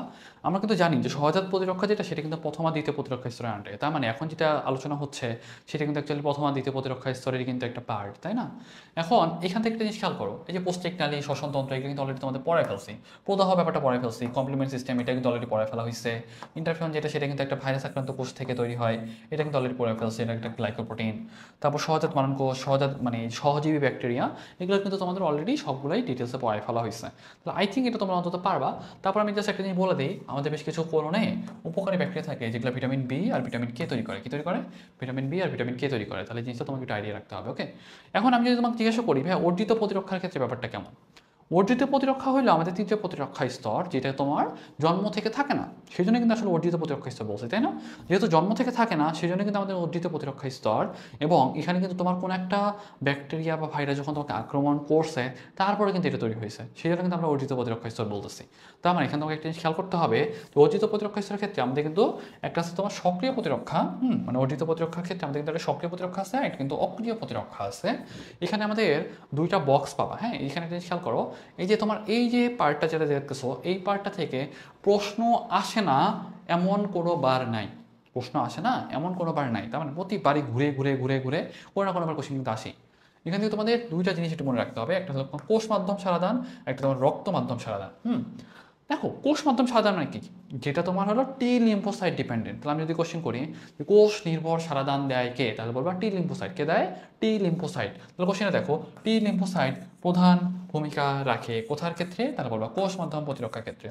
এবং টি লিম্ফোসাইটটা তিনভাবে কাজ করে। কয়ভাবে কাজ করে? তিনভাবে কাজ করে। ম্যাক্রোফেজকে সক্রিয় করতেছে, তারপর সরাসরি আক্রান্ত কোষকে ধ্বংস করতেছে, এবং সাইটোকাইন নিঃসরণ করে পার্শ্ববর্তী পরিবেশের পরিবর্তন করতেছে। তো কোশ্চেনটা এভাবেই করবে, কোষ নির্ভর সাধারণের ক্ষেত্রে লিম্ফোসাইটের ভূমিকা নয় কোনটি? কোষ নির্ভর সাধারণের ক্ষেত্রে লিম্ফোসাইটের ভূমিকা নয় কোনটি? এভাবে কিন্তু কোশ্চেন করতে পারে। এবং দেখো বি লিম্ফোসাইটের ক্ষেত্রে বা রক্ত মাধ্যম বা হিউমোরাল ইমিউনিটি দেয় কে বলতো? হিউমোরাল ইমিউনিটি দেয় হলো তোমার বি লিম্ফোসাইট। কীভাবে কাজ করে? তাহলে বলবা বি লিম্ফোসাইটে কিন্তু প্লাজমা কোষ তৈরি করে, পরবর্তীতে কিন্তু সেখান থেকে অ্যান্টিবডি তৈরি হয়, এবং সেটা কিন্তু তোমাকে রক্ত মাধ্যমে বা হিউমোরাল ইমিউনিটি দিচ্ছে। এবং একটা জিনিস এখানে খেয়াল করো, আমাদের কিন্তু সক্রিয় প্রতিরক্ষা কিন্তু আমার দুইটা ব্যাপার আছে, প্রাকৃতিক সক্রিয় আর কিন্তু কৃত্রিম সক্রিয়। আর এটা কিন্তু অক্রিয়ার মধ্যে প্রাকৃতিক অক্রিয় আর এটা তোমার কৃত্রিম অক্রিয়। আমি এইটা আসলে মনে রাখি কেমন জানো? এটা তোমাদের মনে রাখার চেষ্টা করতে হবে, তারপর আমি তোমাদের একটু ইজিলি বুঝিয়ে দিই। প্রথম ওয়ার্ডটা মিন করে কি জানো? প্রথম ওয়ার্ডটা মিন করে আসলে মানে ভাইরাস বা ব্যাকটেরিয়াটা কিভাবে প্রবেশ করছে। হ্যাঁ, ভাইরাস বা ব্যাকটেরিয়াটা কিভাবে প্রবেশ করছে, প্রবেশ করছে বা ইমিউনিটিটা আসলে কীভাবে প্রবেশ করছে। আর পরেরটা দিয়ে মিন করে তোমার কি যুদ্ধ করতে হয়েছে, নাকি হয় নাই? যুদ্ধ করতে হয়েছে নাকি হয় নাই? হয়েছে নাকি হয় নাই? আমি এভাবে মনে রাখি, তাহলে আমাদের একটু ইজি হয়। দেখো তো প্রাকৃতিক সক্রিয়, তার মানে আমি এটা প্রাকৃতিকভাবে পাইছি। আমাদের ভিতরে যে ব্যাকটেরিয়া বা সামথিং যেটা প্রবেশ করছে বা ইমিউন যে রিলেটেড যে ব্যাপারটা যেটা আসছে, সেটা কি আসলে তোমার আমি নিজে ঢুকাই দিছি নাকি একা একা প্রবেশ করছে? দেখো তুমি একটা হাসপাতালে আছো, তোমার বডিতে আক্রমণ হইতেই পারে, তার মানে এটা কিন্তু তুমি একা একা ঢুকাই দাও নাই। মানে এটা কিন্তু তোমার মানে সে কিন্তু তুমি নিজে ঢুকাই দাও না, সে কিন্তু একা একা প্রবেশ করছে, তার মানে প্রাকৃতিক। এবং যদি একটা ব্যাকটেরিয়া প্রবেশ করে এই প্রক্রিয়াতে, তুমি হাসপাতালে গেছো, তুমি একটা ব্যাকটেরিয়া আক্রমণ করছে, তোমার জ্বর আসছে তো তোমাদের যুদ্ধ করতে হয়েছে তো, তাই না? তোমার এটা সক্রিয় টাইপের। তাহলে তোমাকে জিজ্ঞাসা করি প্রাকৃতিক সক্রিয় উদাহরণ কি, তাহলে বলবে ভাই আমি হাসপাতালে গেছিলাম, আমার জ্বর আসছে, এইটা হলো আমার প্রাকৃতিক সক্রিয় উদাহরণ। আমি যদি বলি যে ভাই প্রাকৃতিক অক্রিয় উদাহরণ কি, প্রাকৃতিক অক্রিয় বা কৃত্রিম সক্রিয় উদাহরণটাই আমরা একটু পড়ে ফেলি। কৃত্রিম সক্রিয় তার মানে কি? কৃত্রিম তার মানে তুমি এটা নিজে নিজে প্রবেশ করাই দিছো এবং তোমার জ্বর আসছে বা তোমাকে যুদ্ধ করতে হয়েছে। এর উদাহরণ কি? ভ্যাকসিনে কিন্তু নিজে প্রবেশ করাই দিছো এবং তোমার কিন্তু জ্বর আসে, তো এটা কি উদাহরণ? কৃত্রিম সক্রিয় উদাহরণ। তারপর যদি বলি যে ভাইয়া প্রাকৃতিক অক্রিয়, তার মানে তো এটা তোমার বডিতে একা একাই আসছে এবং কিন্তু কোনো পরিশ্রম করতে হয় নাই বা জ্বর আসে নাই। দেখো যে তোমার শাল দুধের কথা বলা আছে, শাল দুধের মাধ্যমে তুমি কিন্তু দুধটা খাইছো, তাই না? তোমার কিন্তু মানে এটা কিন্তু প্রাকৃতিকভাবে আসতেছে বা অমরের মাধ্যমেই আসতেছে, এটা কিন্তু তোমার নিজে থেকে ঢোকাই দাও নাই বা এটা কিন্তু যুদ্ধ করে অর্জন করতে হয় নাই, তাই না? তাহলে এটা কী হবে বলো তো? কৃত্রিম তোমার মানে প্রাকৃতিক অক্রিয়। এবং কৃত্রিম অক্রিয় উদাহরণটা কি? কৃত্রিম অক্রিয় ব্যাপারটা হইলো তুমি কারো বডি থেকে অ্যান্টিবডি নিলা বা প্লাজমা থেরাপি নিলা। প্লাজমা থেরাপি জিনিসটা কি? প্লাজমা থেরাপি জিনিসটা হইলো সাপোজ কেউ একজন অসুস্থ হয়েছে, সে সুস্থ হয়ে গেছে এখন, তার মানে কি সেই মানে সেইটার এগেনস্টে তার বিরুদ্ধে তো অ্যান্টিবডি তৈরি হয়েছে, তাই না? অ্যান্টিবডিগুলো থাকে কোথায়? প্লাজমাতে। তুমি যদি ওই রোগের মানে ওই লোকটার থেকে তোমার এক ব্যাগ রক্ত নাও, সেখান থেকে যদি প্লাজমাটাকে আলাদা করো এবং তুমি যদি সেই প্লাজমার থেরাপিটা নাও বা তোমার বডিতে প্রবেশ করাও, সেটা কিন্তু আসলে তোমার কৃত্রিম অক্রিয়। কেন কৃত্রিম? তুমি কিন্তু এটা নিজে প্রবেশ করাচ্ছ এবং কিন্তু তোমার জ্বর টর কিছু আসতেছে না, এটা কিন্তু কৃত্রিম অক্রিয়। ওকে, তাহলে কোনটা কৃত্রিম সক্রিয় কোনটা কৃত্রিম অক্রিয় এটা কিন্তু তোমাদের খুব ভালোভাবে মনে রাখতে হবে, কারণ এটা থেকে মানে প্রতিবার ঘুরে ঘুরে কিন্তু কোশ্চেন আসি, সেজন্য এই জায়গাটা তোমাদের খুব ভালোভাবে আইডিয়া রাখতে হবে। সামনে চলে আসো, এখান থেকে আর কিছু আমাদের প্রয়োজন নাই। তারপর দেখো অর্জিত প্রতিরক্ষার ধাপগুলো। অর্জিত প্রতিরক্ষার ধাপ আমাদের খুব একটা ইম্পর্টেন্ট না, বুঝছো? অর্জিত প্রতিরক্ষার ধাপ আমাদের জন্য খুব একটা ইম্পর্টেন্ট না। তারপর যদি কেউ পড়তে চাও তোমরা পড়তে পারো, অনেকগুলো ধাপ আছে, যেমন থ্রেট আছে মানে ভীতি, তারপর ডিটেকশন, তারপর alert, alarm, building specific defence, তারপর প্রতিরক্ষা, অতন্ত্র প্রহরা। আমি তোমাদের পুরাটাই একটু জাস্ট সামারি আকারে বলবো। কী করবো? আমি পুরোটাই একটু সামারি আকারে বলবো। দেখো, তোমার বডিতে একটা ভাইরাস অফ ব্যাকটেরিয়া প্রবেশ করলো, তোমার মানে একটা থ্রেট তৈরি হলো, তাই না? একটা থ্রেট তৈরি হলো। তারপর কী হলো? তোমার ভিতরে যে ইমিউন সিস্টেম যেটা, সেটা অ্যাক্টিভেটেড হলো। অ্যাক্টিভেটেড হলো মানে কি? সেই একটা সবাই মানে ছোটাছুটি শুরু করে দিছে যে ও বেটা কোথায় ঢুকছে, ওরা খুঁজে বের করতে হবে এবং ধরতে হবে ওকে। তার মানে সবাই যে এরকম একটা থ্রেটকে মানে ইনকাউন্টার করার জন্যে দৌড়াদৌড়ি ছোটাছুটি শুরু করে দিল, এটাই কিন্তু আসলে তোমার মেনলি দ্বিতীয় ধাপটা, যেটা ডিটেকশন। তারপর কি? সতর্ক হয়ে গেল। একটা জিনিস দেখো, এই পার্টটা আমাদের জন্য একটু ইম্পর্টেন্ট, এই পার্টটা তোমাদের একটু ডিটেলসে পড়াবো। দেখো, দেহে একটি অ্যান্টিজেন রয়েছে তা বোঝানোর জন্য পরিপাকৃত মানে বহিরাগত পদার্থের কিছু কণা ম্যাক্রোফেজের কোষ ঝিলেতে এমএসসি মানে চিহ্নিতকারী অংশে বাহিত হয় এবং ফলে ইমিউন তন্ত্রের প্রধান কোষ হেল্পার টি কোষ সতর্ক হয়ে যায়। এভাবে ম্যাক্রোফেজ একটি গুরুত্বপূর্ণ অ্যান্টিজেন উপস্থাপক হিসেবে কাজ করে। তাহলে আমি তোমাদের এইটা একটু সুন্দর করে বলে দিই, তারপর একটু ডিটেলসে আলোচনা করবো। দেখো, মস্তিষ্কের মধ্যে বি কোষ, ডেন্ড্রাইটিক কোষ, আরও দুই ধরনের কোষ এপিসি হিসেবে কাজ করে। ম্যাক্রোফেজ সঠিক ধরনের রিসেপ্টরযুক্ত হেল্পার টি কোষের কাছে অ্যান্টিজেন উপস্থাপন করে। টি কোষটা মানে সমগ্র অর্জিত প্রতিরক্ষার মেইন সুইচের মতো কাজ করে। এরপর সঠিক হেল্পার কোষ টি কোষ না পাওয়া পর্যন্ত অ্যান্টিজেনটা পরিবহন করতে থাকে। তারপর কিন্তু আরও অনেক ব্যাপার স্যাপার আছে। আমি তোমাদের এই ব্যাপারটা একটু সুন্দর করে আলাদা করে একটু বোর্ডে বোঝাই দিই।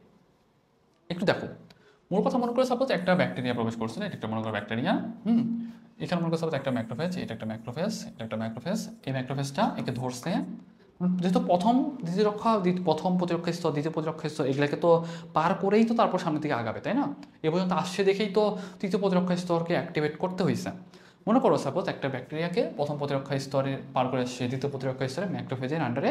সে কিন্তু ম্যাক্রোফেজ সবগুলোকে ধরতে পারে নাই, কিন্তু কিছু ধরতে পারছে, তাই না? কিছু না কিছু ধরতে পারছে। তাহলে এই দেখো, ম্যাক্রোফেজটার ভিতরে ঢুকছিল মনে করো, তারপর আলটিমেটলি মানে ওই ব্যাকটেরিয়াটাকে মেরে ফেলছে। কিন্তু ম্যাক্রোফেজও কিন্তু চালাক। ও মনে করো সাপোজ মেরে ফেলছে, ও ঝামেলা তো বিদায় হয়েছে, আমার মনে হয় মানে সতর্ক থাকার দরকার নাই। ওর ভিতরে কিন্তু এই টেন্ডেন্সি নাই। ও কী করছে জানো?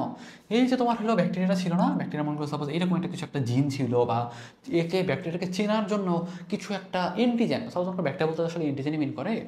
এন্টিজেনের কোনো একটা পার্ট এই ম্যাক্রোফেজটা নিয়ে, এই কোনো একটা পার্ট মানে ম্যাক্রোফেজটা নিয়ে নিজের ভিতরে নিয়ে সে ঘুরতে থাকে। কী করতে থাকে? ঘুরতে থাকে। ঘুরতে কোথায় আসে? হেল্পার টি কোষের কাছে আসে। কার কাছে আসে? হেল্পার টি কোষের কাছে আসে। ওর হেল্পার টি কোষের কাছে যাবে বলো তো? হেল্পার টি সেল টাইপ 1 নাকি টাইপ 2 বলো তো? টাইপ 1-এর কাছে যাবে। কোথায় যাবে? টাইপ 1-এর কাছে যাবে। আপাতত মনে রাখো, অত ঝামেলায় যাওয়ার দরকার নেই। সহজ কথা, কোথায় যাবে? হেল্পার টি সেলের কাছে যাবে। কোথায় যাবে? হেল্পার টি সেলের কাছে যাবে। এই যে হেল্পার টি সেল যেটা, দেখো তো, আমরা একটু বই আবার একটু দেখে আসি। এখান থেকে তোমাদের একটা কথা লেখা ছিল, মনে আছে? দেখো, এই যে তোমার এই যে টি কোষটা কিন্তু সরি একটু দেখো, মিনিট। দেখো এখান থেকে যেটা বলছিলাম, সরি কই গেল? আচ্ছা, দেখো, টি কোষটা সমগ্র অর্জিত প্রতিরক্ষার মেইন সুইচের মতো কাজ করে, ঠিক আছে? মেইন সুইচের মতো কাজ করে। তাহলে এখান থেকে তোমাদের একটা ব্যাপার বলি। তাহলে দেখো, এই যে তোমার এই হেল্পার টি সেলের কাছে গেল না? গেছে তো? এই হেল্পার টি সেলটা তোমার তখন একটু উদ্দীপিত হবে। কী হবে? উদ্দীপিত হয়ে যখন মনে করো সাপোজ এখানে আরও অনেক ক্রিয়াবিক্রিয়া থাকে, আপাতত তোমাদের অত ঝামেলায় নিতে যাচ্ছি না। সে যদি মনে করে যে আমার বি কোষকে উদ্দীপ্ত করা দরকার, তাহলে বি কোষকে উদ্দীপ্ত করবে এবং সেখান থেকে প্লাজমা কোষ তৈরি করবে। প্লাজমা কোষ থেকে সে কিন্তু অ্যান্টিবডি তৈরি করবে। তারপর সেটাকে মেরে ফেলবে, গজত করে মেরে ফেলবে। ওকে? অথবা সে চাইলে কিন্তু টি কোষ বলতে আসলে টি লিম্ফোসাইটকেও কিন্তু সক্রিয় করতে পারে, এবং সেটা কিন্তু তোমার সাইটোটক্সিক টি সেল, সেটা কোন ধরনের টি সেল? সাইটোটক্সিক টি সেল, এবং সেটা কিন্তু ওই ব্যাকটেরিয়াটাকে মেরে ফেলবে। ঠিক আছে? তাহলে আমি একটু সামারি করি। সহজ কথা মনে রাখো, তোমার বডিতে একটা প্রবেশ করছিল, একটা ব্যাকটেরিয়া প্রবেশ করছিল। ম্যাক্রোফেজটা প্রথমে মেরে ফেলার পরে সে কিন্তু সবগুলোকে বের করে দেয় না, কিছু একটা পার্ট সে নিজের ভিতরে রেখে দিচ্ছে। কেন? কারণ সে কিন্তু একটু চালাক। সে হলো কি, হেল্পার টি সেলকে একটু দেখাইতে চায়, মানে একটু চেক করা নিতে চায় যে এটা কি আসলে আমার জন্য ভালো, আমি তো এটা মারছিলাম এককালে, ওর থেকে এই জিনিস আমি পাইছিলাম, আপনি একটু যাচাই বাছাই করে দেখেন যে এই জিনিসটা আসলে ভালো কি না। ভালো নাকি খারাপ, আসলে এটা ব্যাপারে একটু জানা দরকার আমাদের। সে এটা নিয়ে ঘুরতে থাকে যতক্ষণ না পর্যন্ত হেল্পার টি সেলকে পায়, অনুপযুক্ত হেল্পার টি সেলকে পায়। উপযুক্ত হেল্পার টি সেলকে পাইলে হেল্পার টি সেলকে দেখায় যে দেখেন আমি আমার বডিতে এই জিনিসটা পাইছিলাম, আপনি একটু যাচাই বাছাই করে দেখেন। যখন হেল্পার টি সেল যাচাই বাছাই করে, সে পুরা প্রতিরক্ষা সিস্টেমের একটা মেইন সুইচ হিসেবে কাজ করে, বুঝছো? ওই যে তোমার বলছিলাম না একটু টি লিম্ফোসাইট যেটা, সেটা কিন্তু ওই পুরা সিস্টেমটার মেইন সুইচ হিসেবে কাজ করে। যদি প্রয়োজন মনে করে তাহলে সে বিটা কোষকে মানে বি কোষকে উদ্দীপ্ত করবে, সেখান থেকে প্লাজমা কোষ, তারপরে অ্যান্টিবডি তৈরি করবে। আর যদি মনে করে যে সাপোজ টি সেলকে উদ্দীপ্ত করার কথা বা টি সেলকে উদ্দীপ্ত করতে চায়, সে কিন্তু টি সেলকে উদ্দীপ্ত করে মানে সাইটোটক্সিক টি সেলকে উৎপন্ন করে ওই কোষটাকে একবার মেরে ফেলবে। পাশাপাশি সবারই কিন্তু মেমোরি সেল উৎপন্ন হয়, কিন্তু কি উৎপন্ন হয় বলো? সবারই কিন্তু মেমোরি, এখানে কিন্তু মেমোরি বি সেল উৎপন্ন হবে এবং এখানে কিন্তু মেমোরি টি সেল উৎপন্ন হবে, ঠিক আছে? এখানে মেমোরি টি সেল উৎপন্ন হবে। তার মানে তারা কিন্তু মানে আক্রমণ প্রতিহত করার জন্য অ্যান্টিবডি বা সাইটোটক্সিক টি সেল তৈরি করার পাশাপাশি স্মৃতি কোষও তৈরি করে রেখে দেয়, যাতে সেটা সারা জীবন তোমার ঘুরতে পারে এবং ঘুরে ঘুরে ঘুরে ঘুরে খুঁজে দেখতে পারে যে এরকম তো আমি ওরা একটা জিনিস চিনে রাখছিলাম, এরকম কেউ কি আর আমার বডিতে আবার ঢুকছে নাকি, ওরা সাইজ করতে হবে। ঠিক বুঝতে পারছি? তো দেখো এই কথাগুলোই বলছে, আমরা জাস্ট একটু বোর্ডে যাই। দেখো মূল কথা এই যে তোমার ম্যাক্রোফেজটা যেটা, ম্যাক্রোফেজটা কিন্তু ওই যে ব্যাকটেরিয়া থেকে যে কিছু একটা জিনিস পাইছিল ওটা কিন্তু নিজের ভিতরে রেখে দিচ্ছে, কেন? উপস্থাপন করার জন্য। তাহলে এই উপস্থাপন করার কাজটা যে করবে তাকে কী বলবো? তাকে বলবো হলো মানে এন্টিজেন উপস্থাপক কোষ, তাই না? কেন বলবো? কারণ সে তো এন্টিজেনকে উপস্থাপন করতেছে, তার মানে এন্টিজেন উপস্থাপক কোষ কি আছে? ম্যাক্রোফেজ আছে। তারপর দেখো যে তোমার এখানকার লিম্ফোসাইট আছে, ওই যে লুসিকন্থে বি কোষ আছে এবং ডেন্ড্রাইটিক কোষ আছে, এগুলো কিন্তু তোমার মেইনলি এপিসি বা এন্টিজেন প্রেজেন্টিং সেল হিসেবে কাজ করে। আর তারপর দেখো ওই যে বললাম ম্যাক্রোফেজটা কিন্তু ওই সঠিক ধরনের হেল্পার টি কোষের কাছে এন্টিজেনকে উপস্থাপন করে। তারপর কিন্তু এই যে টি কোষ যেটা, সেটা কিন্তু মেইন সুইচের মতো কাজ করে। তারপর সেটা কিন্তু প্রয়োজন অনুসারে যা যা তৈরি করা দরকার সেগুলো তৈরি করে, সেগুলো কিন্তু পরের ধাপে বলা আছে। তার মানে এই পার্টটা থেকে আসলে মানে কোশ্চেন কি, এই পার্ট থেকে কোশ্চেন কি? এত জিনিস আলোচনা করলাম, কোশ্চিন হলে একটাই, এপিসি উদাহরণ কোনটি বা এন্টিজেন প্রেজেন্টিং সেলের উদাহরণ কোনটি, এইটুকু মনে রাখবো, এখানে আর কিছু দরকার নাই। তো বলতে পারো ভাই বাকিটা বললেন কেন? বাকিটা বললাম আপনাদের বোঝানোর জন্য। কী হয়? প্রথমে ম্যাক্রোফেজটা ব্যাকটেরিয়াটাকে নিয়ে ব্যাকটেরিয়াকে মেরে ফেললো, ব্যাকটেরিয়া থেকে একটা অ্যান্টিজেনকে নিয়ে বা ব্যাকটেরিয়া থেকে যে অ্যান্টিজেনটা পাইছিল সেটাকে নিয়ে হেল্পার টি সেলের কাছে নিয়ে গেছে। হেল্পার টি সেলটা উদ্দীপ্ত হয়েছে, সেখান থেকে বি সেলকে উদ্দীপ্ত করে সে অ্যান্টিবডি প্রয়োজন অনুসারে অ্যান্টিবডি তৈরি করছে, মেমোরি সেল তৈরি করছে। আবার টি সেলকেও দেখাইছে, যদি দরকার হয় যে টি সেলকে দেখানোর বা টি সেলের হেল্প নেওয়ার, তাহলে টি সেলের হেল্প নিছে, সেখান থেকে কী করছে? কোষটাকে সাইটোটক্সিক টি সেল দিয়ে সে মেরে ফেলছে, পাশাপাশি কিন্তু মেমোরি সেল তৈরি করে রাখছে। ওই ব্যাপারগুলো কিন্তু এখানে আলোচনা করা হয়েছে পরে। হ্যাঁ, তাহলে দেখো ওই যে তোমার বিপদ সংকেত পাইলো, তারপর বিভিন্ন মানে নির্দিষ্ট প্রতিরক্ষা নির্মাণ। তার মানে কি? ওই যে 3 নম্বর স্টেপটা কিন্তু ওই জাস্ট দেখানো পর্যন্ত ছিল, তাই না? দেখানোর পরে এই যে আমরা যে একটু আগে যে লিখলাম এতক্ষণ বোর্ডে, দেখো তো এই যে আমরা যে এই যে প্রথমে প্রেজেন্ট করো, 3 নম্বর পয়েন্টটা কিন্তু এই প্রেজেন্ট করা পর্যন্তই, বুঝছো? 3 নম্বর পয়েন্টটা কিন্তু প্রেজেন্ট করা পর্যন্তই। আর এই যে এখন 5 নম্বর 6 নম্বর পয়েন্টটা যেটা দেখতেছো, এটা মনে করো সাপোজ 5 নম্বর পয়েন্ট বা এটা মনে করো সাপোজ 6 নম্বর পয়েন্ট। হ্যাঁ, যদি অ্যান্টিবডি দিয়ে মারে তাহলে ওটা 5 নম্বর পয়েন্ট, আর যে মনে করো সাপোজ টি সেল দিয়ে মারে এটা 6 নম্বর পয়েন্ট। তাহলে আমরা একটু দেখে আসি আবার বোর্ডে। দেখো এখন কি করতেছে? নির্দিষ্ট প্রতিরক্ষা স্তর মানে নির্মাণ করতেছে। দেখো উদ্দীপ্ত সঠিক বিকোষ আর টি কোষ থেকে সক্রিয় হয়ে তোমার সংখ্যা বাড়াইতে থাকে। তাহলে দেখো প্রত্যেক মানবদেহে 100 মিলিয়নের বেশি ক্লোন মানে লিম্ফোসাইট ক্লোন তৈরি করা সম্ভব।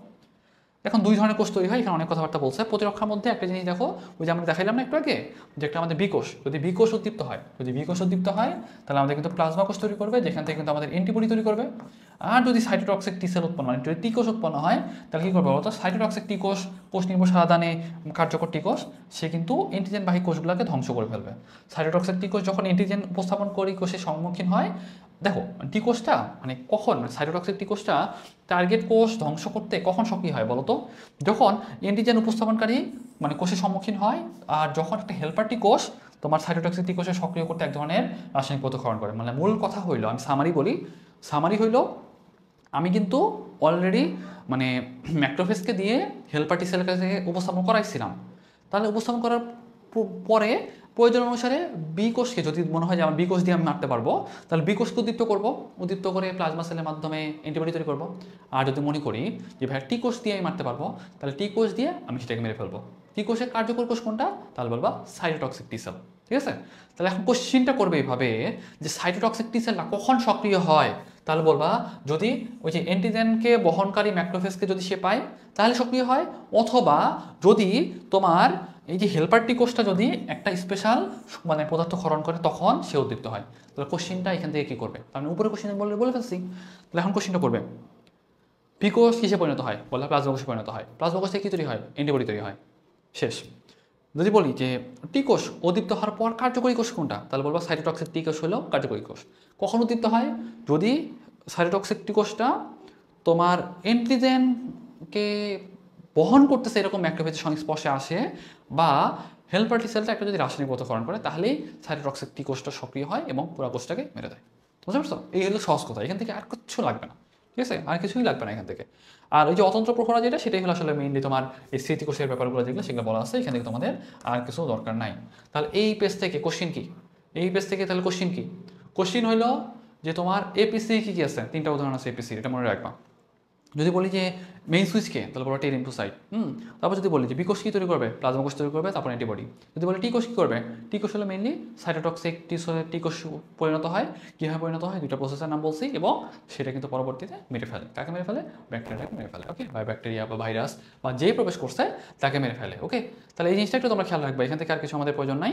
সহজাত প্রতিরক্ষা আর অর্জিত প্রতিরক্ষার পার্থক্যটা পড়বা। সহজাত মানে কি? সহজাত মানে তোমার হলো মানে মানে একবারে বাচ্চাকাল থেকেই ছিল। সহজাত মানে কি? বাচ্চাকাল থেকেই ছিল। তাহলে দেখো, এটা আজীবন থাকবে, এটা স্বল্প বা দীর্ঘস্থায়ী, এটা তোমার সবসময় থাকবে, এটা কিন্তু তোমার পরিবেশের উপর নির্ভরশীল। আক্রান্তের প্রয়োজন হয় না, প্রয়োজন হয়, এটা কিন্তু তাৎক্ষণিক সাড়া দেয়, এটা কিন্তু তোমার 5 থেকে 6 দিন লাগে, পরবর্তীতে কিন্তু দ্রুত সাড়া দেয়। এখানে কোনো স্মৃতিকোষ তৈরি হয় না, এখানে কিন্তু স্মৃতিকোষ তৈরি হয়, এবং কিন্তু অ্যালার্জি প্রতিক্রিয়া হয় না, এখানে কিন্তু অ্যালার্জি প্রতিক্রিয়া হয়। উদাহরণগুলো তোমরা এটা জানো। আর এখানে কিন্তু বিকোষ টি কোষ, আর এখানে কিন্তু তোমার অন্যান্য টাইপের কোষ। ব্যাপারটা কি বুঝতে পারছো? তাহলে এই জিনিসগুলো তোমাদের খুব খুব ভালোভাবে মনে রাখতে হবে। তার মানে এখন পর্যন্ত তোমরা যে জিনিসটা পড়লা, বলতে গেলে এই চ্যাপ্টারের মোস্ট ইম্পর্টেন্ট কঠিন পার্টটা তোমরা অলরেডি শেষ করে ফেলছো। এখন যেটা থাকবে সেটা হলো 3D পার্ট, মোটামুটি অনেক দ্রুত আমরা আগে যেতে পারবো। ওকে, এখন আসো, দেখো আমরা যেটা বলতেছিলাম যে আমাদের অ্যান্টিবডির ভূমিকা। অ্যান্টিবডি আমাদের দেখো, শ্বেতরক্তকণিকার প্রধান কিন্তু লিম্ফোসাইট। লিম্ফোসাইট দুই টাইপের, টি কোষ, বি কোষ। একটা হলো বি কোষ, এই বি কোষটা কিন্তু পরে প্লাজমা কোষ তৈরি করে, এবং এখানে কিন্তু প্রচুর অ্যান্টিবডি তৈরি হয়। অ্যান্টিবডি স্ট্রাকচারটা আমাদের একটু জানা দরকার। হ্যাঁ, অ্যান্টিবডি স্ট্রাকচারটা দেখো, আমাদের কিন্তু এখানে দুইটা শৃঙ্খল থাকে, একটা ভারী শৃঙ্খল, একটা হালকা শৃঙ্খল। ভারী শৃঙ্খলের ওজন কত? এটা। আর হালকা শৃঙ্খলের ওজন হলো এটা। এবং মনে রাখবা, আমাদের কিন্তু 3টা ডাইসালফাইড বন্ড থাকে। কয়টা ডাইসালফাইড বন্ড থাকে? তাহলে বলো 3টা ডাইসালফাইড বন্ড থাকে। এবং অ্যান্টিবডি গঠনটা দেখতে কোন আকৃতি বলতো? ওয়াই আকৃতি। কোন আকৃতির? ওয়াই আকৃতির। এবং দেখো, এখানে কিন্তু দুইটা অঞ্চল থাকে, বুঝছো? একটা স্থায়ী অঞ্চল থাকে, আর এটা কিন্তু তোমার পরিবর্তনশীল অঞ্চল থাকে। একটা স্থায়ী অঞ্চল থাকে, আর এটা কি থাকে? পরিবর্তনশীল অঞ্চল থাকে। তাহলে এই জিনিসটা তোমাদের একটু আইডিয়া রাখতে হবে। এখন দেখো, এই যে এই জায়গাটা দেখতেছো, এই যে এই জায়গাটা দেখতেছো, দেখো আমি তোকে একটা জিনিস দেখাই। এই যে এটা দেখতেছো না, এই যে এটা হলো তোমার ভারী চেইন, আর এটা তোমার হালকা চেইন। এবং এই যে আরেকটা পার্ট থাকে, যে এই পার্টটা হলো, এই যে এই পার্টটা দেখতেছো না, সবুজ পার্ট, এটা কিন্তু আসলে পরিবর্তনশীল অঞ্চল। আর এটা কিন্তু তোমার বাকি পার্ট যেটা, সেটা কিন্তু পরিবর্তনশীল অঞ্চল না, মানে অপরিবর্তনশীল। আর এই যে পার্ট যেটা দেখতেছো, এগুলো তোমার ডাইসালফাইড বন্ড। হ্যাঁ, ডাইসালফাইড বন্ড। আর এটা কিন্তু কবজা। এই কবজার কারণে সে কিন্তু আসলে একটু নরণচরণ করতে পারে, হ্যাঁ, একটু ফ্লেক্সিবল হইতে পারে। আর এই যে পার্ট যেটা, যেই পার্টটাতে এই যে প্যারাটপ যেটা দেখছো না, প্যারাটপটা কিন্তু অ্যান্টিবডি পার্ট। প্যারাটপটা কার? অ্যান্টিবডি এর পার্ট। কার পার্ট? অ্যান্টিবডি এর পার্ট। প্যারাটপে যেটা যুক্ত হয়, প্যারাটপে কি যুক্ত হয়? অ্যান্টিজেন যুক্ত হয়, মানে অ্যান্টিজেনের এপিটপ পার্টটা যুক্ত হয়, অ্যান্টিজেনের এপিটপটা যুক্ত হয়। তাহলে আমি জিজ্ঞেস করি, এপিটপ পার্টটা কার? এপিটপ পার্টটা হলো অ্যান্টিজেনের। এপিটপটা কার সাথে যুক্ত হয়? প্যারাটপের সাথে যুক্ত হয়। প্যারাটপ পার্টটা কার? বলবা অ্যান্টিবডির। ওকে, তাহলে সামনে চলে আসো। তাহলে দেখো, আমাদের কিন্তু ভারী শৃঙ্খলের স্থায়ী অঞ্চলের ভিত্তিতে আমরা কিন্তু 5 প্রকার মানে অ্যান্টিবডি পাই। তবে আমাদের কিন্তু এখানে একটা ভিডি যে রিকম্বিনেশন বলে একটা জিনিস আছে, ভ্যারিয়েবল ডাইভার্সিটি জয়নিং সাবজিন। তাহলে এই ভিডিজের পূর্ণরূপটা একটু মনে রাখবা তোমরা। হ্যাঁ, এখানে কিন্তু বেশ কিছু কোশ্চেন আসতে পারে। তাহলে একটু সামনের দিকে চলে আসো। আমাদের কিন্তু অ্যান্টিবডির প্রকারভেদ যেটা, সেটা একটু আমাদের জন্য ইম্পর্টেন্ট। দেখো, আমি তো বলি অ্যান্টিবডির গড়নে কয়টা ভারী শৃঙ্খল আছে, এটার উপর নির্ভর করে আমরা কিন্তু 5 টাইপের করতে পারি, বুঝছো? দেখো, গামা, আলফা, মিউ, তারপর ইপসাইলন, তারপর ডেল্টা। আমরা এটা মনে রাখি ইয়া দিয়ে, গ্যামেট দিয়ে মনে রাখতে পারি। হ্যাঁ, গ্যামেট, GAMED। হ্যাঁ, গামা, আলফা, তারপর মিউ, ইপসাইলন, ডেল্টা। তাহলে এইভাবে মনে রাখা যায়। তাহলে দেখো, আমরা ইমিউনোগ্লোবিন জিটা একটু পড়ি। ইমিউনোগ্লোবিন জিটা মনে রাখবা সবচেয়ে বেশি থাকে। সবচেয়ে বেশি থাকে কি? ইমিউনোগ্লোবিন জি। কোথায় থাকে এটা? আমি এটা মনে রাখতাম কোথায়, কেমনে জানো? এটা আমি মনে রাখতাম জিবি লট দিয়ে। কি দিয়ে? জিবি লট। হ্যাঁ, জিবি লট। নিউমোনিকটা মনে রাখতাম জিবি লট দিয়ে। তাহলে দেখো, ইমিউনোগ্লোবিন জি যেটা, সেটা থাকে কোথায় বলতো? বিতে ব্লাড, তারপর লসিকা, অন্ত্র, আর টিতে হলো টিস্যু তরল। হ্যাঁ, টিস্যু তরল। তাহলে জিনিসটা মনে রাখবা। আর ইমিউনোগ্লোবিন জি যেটা, সেটা কমপ্লিমেন্ট সিস্টেমকে সক্রিয় করে। আমি তোমাদের একটা ব্যাপার বলি, ইমিউনোগ্লোবিনের কাজ যদি কেউ ভুল করে আসো পরীক্ষার হলে, তাহলে কিন্তু এবার সবচেয়ে বড় ধরা রাখা, কারণ এখান থেকে কোশ্চেন প্রতিবারই আসে। এই জায়গার কোশ্চেন ভুল করা মানে নিজের পায়ে নিজে কুড়াল মারা। বুঝতে পারছো?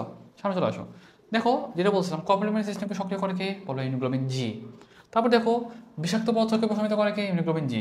ইমিউনোগ্লোবিন জি একমাত্র অবস্থা যেটা গর্ভাবস্থায় আমরা অতিক্রম করতে পারে। তার মানে কি গর্ভাবস্থা, তুমি যদি একটু বাংলিশে লিখতে চাও গর্ভাবস্থা, তাই না? তাই তো?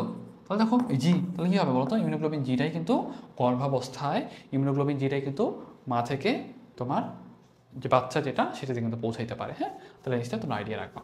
এখানে চলে আসো, এখান থেকে আগে আমাদের প্রয়োজন নাই। তারপর দেখো ইমিউনোগ্লোবিন এ। ইমিউনোগ্লোবিন এ কত পার্সেন্ট বলো তো? ইমিউনোগ্লোবিন এ হলো 15%। কত পার্সেন্ট? 15%।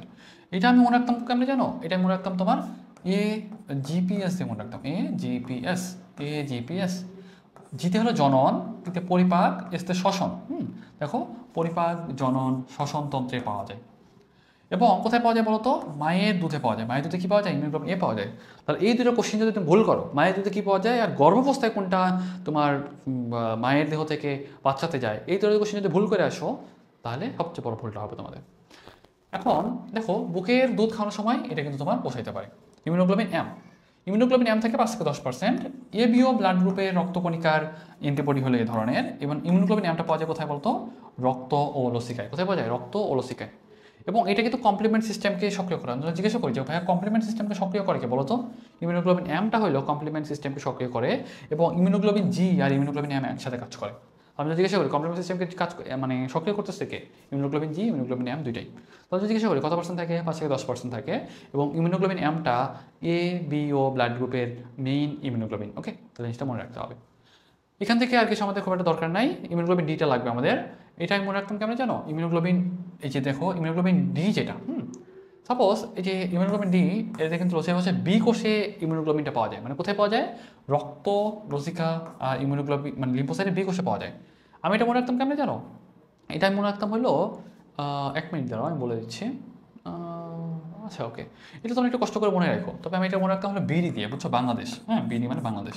কারণ ইমিউনোগ্লোবিন ডি যেটা, সেটা তোমার হলো কোথায় পাওয়া যায় বলো তো? লিম্ফোসাইটের বি কোষে পাওয়া যায় এবং বি কোষকে সক্রিয় করতে হেল্প করে। তাহলে এই জিনিসটা তোমরা আইডিয়া রাখবা, বিডি বাংলাদেশ টিম। তাহলে মনে রাখতে হবে এইভাবে যে ইমিউনোগ্লোবিন ডিটা কাকে সক্রিয় করে? বি কোষকে সক্রিয় করে। কাকে সক্রিয় করে? বি কোষকে সক্রিয় করে। কোথায় পাওয়া যায়? রক্তে পাওয়া যায়, লসিকাতে পাওয়া যায় আর বি কোষে পাওয়া যায়। ওকে, এখন আসো ইমিউনোগ্লোবিন ই। তার আমি জিজ্ঞাসা করি কত পার্সেন্ট? 0.1%। তার মানে এটা হলো দুর্লভ ইমিউনোগ্লোবিন। তাহলে কোশ্চেনটা করে এভাবেই, দুর্লভ ইমিউনোগ্লোবিন কোনটা? তাহলে বলবা ইমিউনোগ্লোবিন ইটা হইলো দুর্লভ ইমিউনোগ্লোবিন। বি কোষ, হ্যাঁ, বি কোষ, মাস্ট কোষ, বেসোফিলে ইমিউনোগ্লোবিনটা পাওয়া যায়। তাহলে আমি যদি কোশ্চেন করি যে ইমিউনোগ্লোবিন ইটা, এটা মনে রাখবে ইমিউনোগ্লোবিন ইটা হইলো মেইনলি আমাদের অ্যালার্জির সাথে রিলেটেড, বুঝছো? কির সাথে রিলেটেড? অ্যালার্জির সাথে রিলেটেড। কোথায় পাওয়া যায়? তারপর বি কোষে পাওয়া যায়, মাস্ট কোষে পাওয়া যায়, তারপর আমাদের কিন্তু বেসোফিলেও পাওয়া যায়। হিস্টামিন ক্ষরণকে উদ্দীপ্ত করে, প্রদাহ সারাটাও ইমপ্রুভ করে, অ্যালার্জিক সারাদান মেইনলি তোমার এটা দেয়। তাহলে এইখান থেকে যা যা বলছি, ইমিউনোগ্লোবিন এ কোথায় পাওয়া যায়, এম কোথায় পাওয়া যায়, তারপর ইমিউনোগ্লোবিন জি কোথায় পাওয়া যায়, ডি বি কোথায় পাওয়া যায়, কাজ কি, কোনটার আন্ডারে কি আছে, কত পার্সেন্ট আছে, এগুলা যেন একটা ওয়ার্ড এখান থেকে ভুল না হয়। একটা ওয়ার্ড ভুল করছো, সুন্দর করে তোমার একটা করে মার্ক কাটা যাবে। বুঝতে পারছো? তাহলে এই জায়গাটা তোমার একটা পুরো ঠোঁটস্থ মুখস্থ এমনভাবে পড়তে হবে যাতে এখান থেকে একটা ওয়ার্ডের জন্য বাদ যায়। ঠিক আছে, আসো। অ্যান্টিবডি কীভাবে কাজ করে? এখানে অনেকগুলো কাজ আছে, জাস্ট একটা জিনিস মনে রাখো। অ্যান্টিবডি কাজ করে তোমার 3টা ভাবে মনে রাখবা। অ্যান্টিজেনের বিরুদ্ধে প্রত্যক্ষ আক্রমণ, কমপ্লিমেন্ট প্রোটিনকে সক্রিয়করণ এবং সংক্রমণের বিস্তার প্রতিরোধ। জাস্ট এই 3টা টার্ম মনে রাখবা, এর থেকে বেশি কিছু দরকার নাই। তো কোশ্চেনটা করবে ইমিউনোগ্লোবিন কীভাবে কাজ করে না, 3টা দিবে আর একটা চেঞ্জ করে দিবে। বুঝতে পারছো? তো এই 3টা দিবে আর একটা চেঞ্জ করে দিবে, এখান থেকে কিন্তু এইভাবে কোশ্চেনটা হয়। এখান থেকে আরও অনেক কথাবার্তা বলছে, এইগুলা চাইলে এই দেখো অ্যান্টিজেনের বিরুদ্ধে প্রত্যক্ষ আক্রমণ, অ্যান্টিজেনের বিরুদ্ধে প্রত্যক্ষ আক্রমণ কীভাবে তৈরি করে, তুমি যদি চাও এটা মনে রাখতে পারো।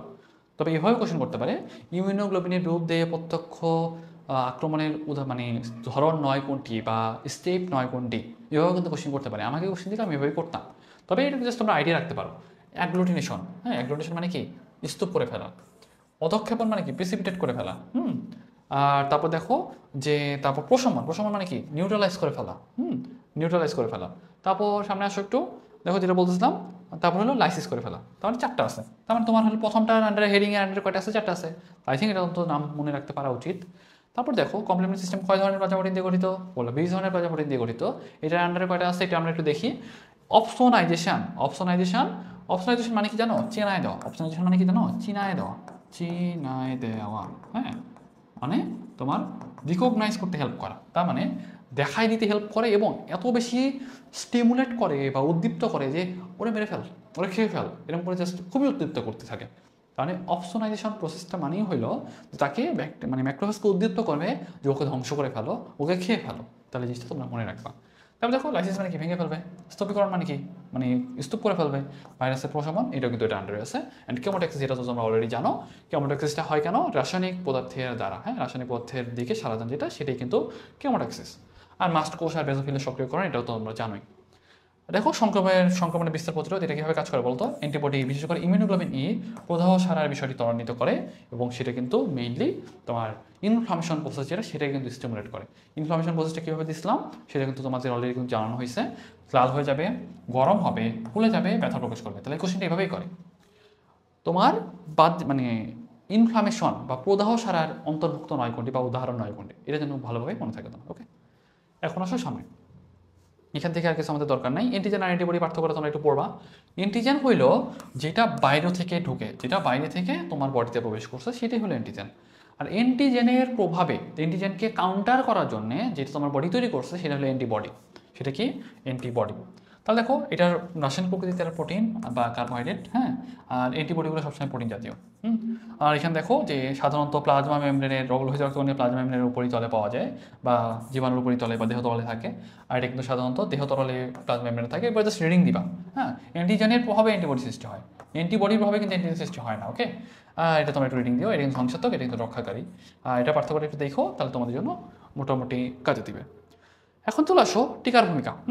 দেখো বিজ্ঞানী এডওয়ার্ড জেনার সর্বপ্রথম হলো তোমার বসন্ত রোগের বা গুটি বসন্তের ভ্যাকসিন আবিষ্কার করেন। পরবর্তীতে লুই পাস্তুর তোমার অ্যানথ্রাক্স এবং 1825 সালে জলাতঙ্কের ভ্যাকসিন আবিষ্কার করেন। ওকে, তাহলে ভ্যাকসিনের বৈশিষ্ট্যগুলো কি, এখান থেকে তোমার একটু কোশ্চেন আসবে। হ্যাঁ, এটাকে তোমরা রিডিং দিবা। কোশ্চেন করবে আদর্শ ভ্যাকসিনের বৈশিষ্ট্য নয় কোনটি। তুমি জানো ভ্যাকসিন মানে কি? ভ্যাকসিন মানে আমার জন্য মানে ভালো হবে এরকম টাইপের কিছু একটা। তার মানে তোমাকে মনে রাখতে হবে মানে সেটা স্টেবল হইতে হবে, মানে তুমি যাতে অনেকদিন পর্যন্ত রাখতে পারো।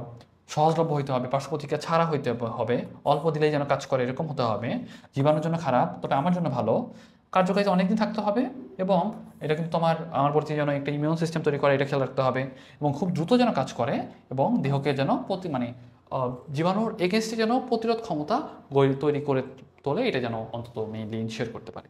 এখন দেখো আমাদের কিন্তু এই যে এটার ভ্যাকসিনের প্রকারভেদ যেটা, সেটা আমাদের জন্য বেশি ইম্পর্টেন্ট, বুঝছো? ভ্যাকসিনের প্রকারভেদ তো এখন মনে হয় তোমাদের একটু চেঞ্জ করছে। তারপর তোমাদের নতুন আপডেটেড যে তোমার মানে আপডেটেড বইয়ে যে তোমার ভ্যাকসিনের উদাহরণগুলো যেগুলো দেওয়া আছে, সেটা তোমাদের পড়াটা একটু বেটার হবে। ওকে, তাহলে আমি তোমাদের একটু বলি তাও। তারপর আমাদের এই বইটাতে তোমাদের লাস্ট টাইম মনে হয় এটা 23-24 এডিশন যেটা, এটা। তবে একটা জিনিস বলে দিই, মৃতর আন্ডারে কী কী আছে, influenza, cholera, polio, hepatitis A, rabies, এই কয়টা। মানে ব্যাপারটা কি জানো, নিষ্ক্রিয় মানে বা মৃত মানে হলো সেটাকে মেরে ফেলা হয়েছে কোনো রেডিয়েশন বা তাপমাত্রা দিয়ে, তারপর সেটা তোমার বডিতে প্রবেশ করায় দেওয়া হয়েছে যাতে তোমার ক্ষতি করতে না পারে। তাহলে এটার উদাহরণগুলো কি, এটা তোমরা একটু মনে রাখো। ওকে, এটা তোমরা একটু মনে রাখবা। আর এখান থেকে এটা হলো তোমার আগের বই, তবে এখনকার বই আমি যত জানি এটা একটু চেঞ্জ করছে। হ্যাঁ, তবে যেহেতু চেঞ্জ করছে সেটা একটু খেয়াল রাখো। তবে আগে যেটা আগের বইয়ে যখন এই অবস্থা ছিল, আমি হলো কিল্ড অর ইনঅ্যাক্টিভেটেডটাকে আমি কী দিয়ে মনে রাখতাম জানো? ওই যে তোমার হারপিক আছে না, হারপিক দিয়ে মনে রাখতাম, হারপিক। ঠিক আছে, তবে এখনকার হিসাবে কিন্তু মিলবে না। তোমাদের নতুন বই যেটা আছে, নতুন বইয়ের হিসাবে কিন্তু পড়ো। সাধারণত নতুন বই থেকে কিন্তু কোশ্চেন করে, তারপরও যদি আগের মতো করে কোশ্চেন করে, আমি সেটার জন্য একটু নেমোনিক দিয়ে দিই একটা। তাহলে দেখো hepatitis A, রাবিস, polio, influenza, cholera. দেখো হেপাটাইটিস এ, তারপর দেখো র্যাবিস, পোলিও, ইনফ্লুয়েঞ্জা, কলেরা। তাহলে এই জিনিসটা তোমরা মনে রাখবা। ওকে, আর শক্তিহ্রাসের ব্যাপারটা দেখো, শক্তিহ্রাসের ক্ষেত্রে কী কী আছে, অ্যাটেনশিয়েটেডের উদাহরণগুলো দেখো, মিজলস, হ্যাঁ, মামস, আর চিকেন পক্স, টাইফয়েড। এটাও তোমাদের চেঞ্জ করছে, আমি যত জানি এটাও তোমার চেঞ্জ করে ফেলছে। মানে ব্যাপারটা হলো মাঝে মধ্যে এমন চেঞ্জ করে, এগুলো আসলে মানে খুবই ভিত্তিহীন। জানি না, এখন তোমাদের উদাহরণগুলো একটু জাস্ট কোনো একটা নেমোনিক দিয়ে তোমরা একটু মনে রাখার চেষ্টা করবো। তবে আমি আসলে খুব একটা নেমোনিক পছন্দ করি না, যাই যে একটু অন্তত তোমরা ডিরেক্ট যেন অন্তত মুখস্থ করতে পারো। আর যদি একান্ত মুখস্থ না থাকে, একটা দুটা নেমোনিক দিয়ে মনে রাখার চেষ্টা করবো। তবে এমন যেন না হয় যে নেমোনিক মুখস্থ করতে গিয়ে ওই নেমোনিকের জন্য আরেকটা নেমোনিক লাগতেছে, এরকম হলে কিন্তু তোমরা ধরা খেয়ে যাবা। তাহলে দেখো এইটা আমরা মনে রাখতাম কেমন জানো, শক্তিহ্রাসটা মনে রাখতাম আমরা হলো শক্তিহীন চিটার মামা দিয়ে, শক্তিহীন চিটার মামা। হ্যাঁ, আমরা এটা মনে রাখতাম শক্তিহীন চিটার মামা। তাহলে দেখো শক্তিহীন উদাহরণ কি, শক্তিহীন তার মানে কি, chicken pox, typhoid, mum's, measles, মানে উদাহরণটা একটু মিলাই নিও, হ্যাঁ, উদাহরণগুলো একটু মিলাই নিও। আমরা একটু বইয়ে চলে যাই, দেখো শক্তিহীন চিটার মামা, তাহলে দেখো চিকেন পক্স, হ্যাঁ, তারপর দেখো মানে চিটার, টতে টাইফয়েড, মতে মামস, হ্যাঁ, মামা মিজলস, হ্যাঁ, এগুলো একটু মনে রাখো। আর টক্সয়েডের উদাহরণটা দেখো, টক্সয়েডের উদাহরণটাও তোমার নামের ভিতরে অ্যান্সার দেওয়া আছে, দেখো টক্সোয়েড, টক্সোয়েড, টক্সোয়েড। তাহলে দেখো টিতে টিটেনাস, টিতে কি টিটেনাস, টিটেনাস, টিটেনাস, আর ডিতে কি ডিপথেরিয়া, ডিপথেরিয়া। ওকে, তাহলে জিনিসটা মনে রাখবা, টিতে টিটেনাস আর ডিতে কি ডিপথেরিয়া। তার মানে উদাহরণ কি টিটেনাস আর ডিপথেরিয়া। তাহলে এই জিনিসগুলো তোমাদের আইডিয়া রাখা লাগবে।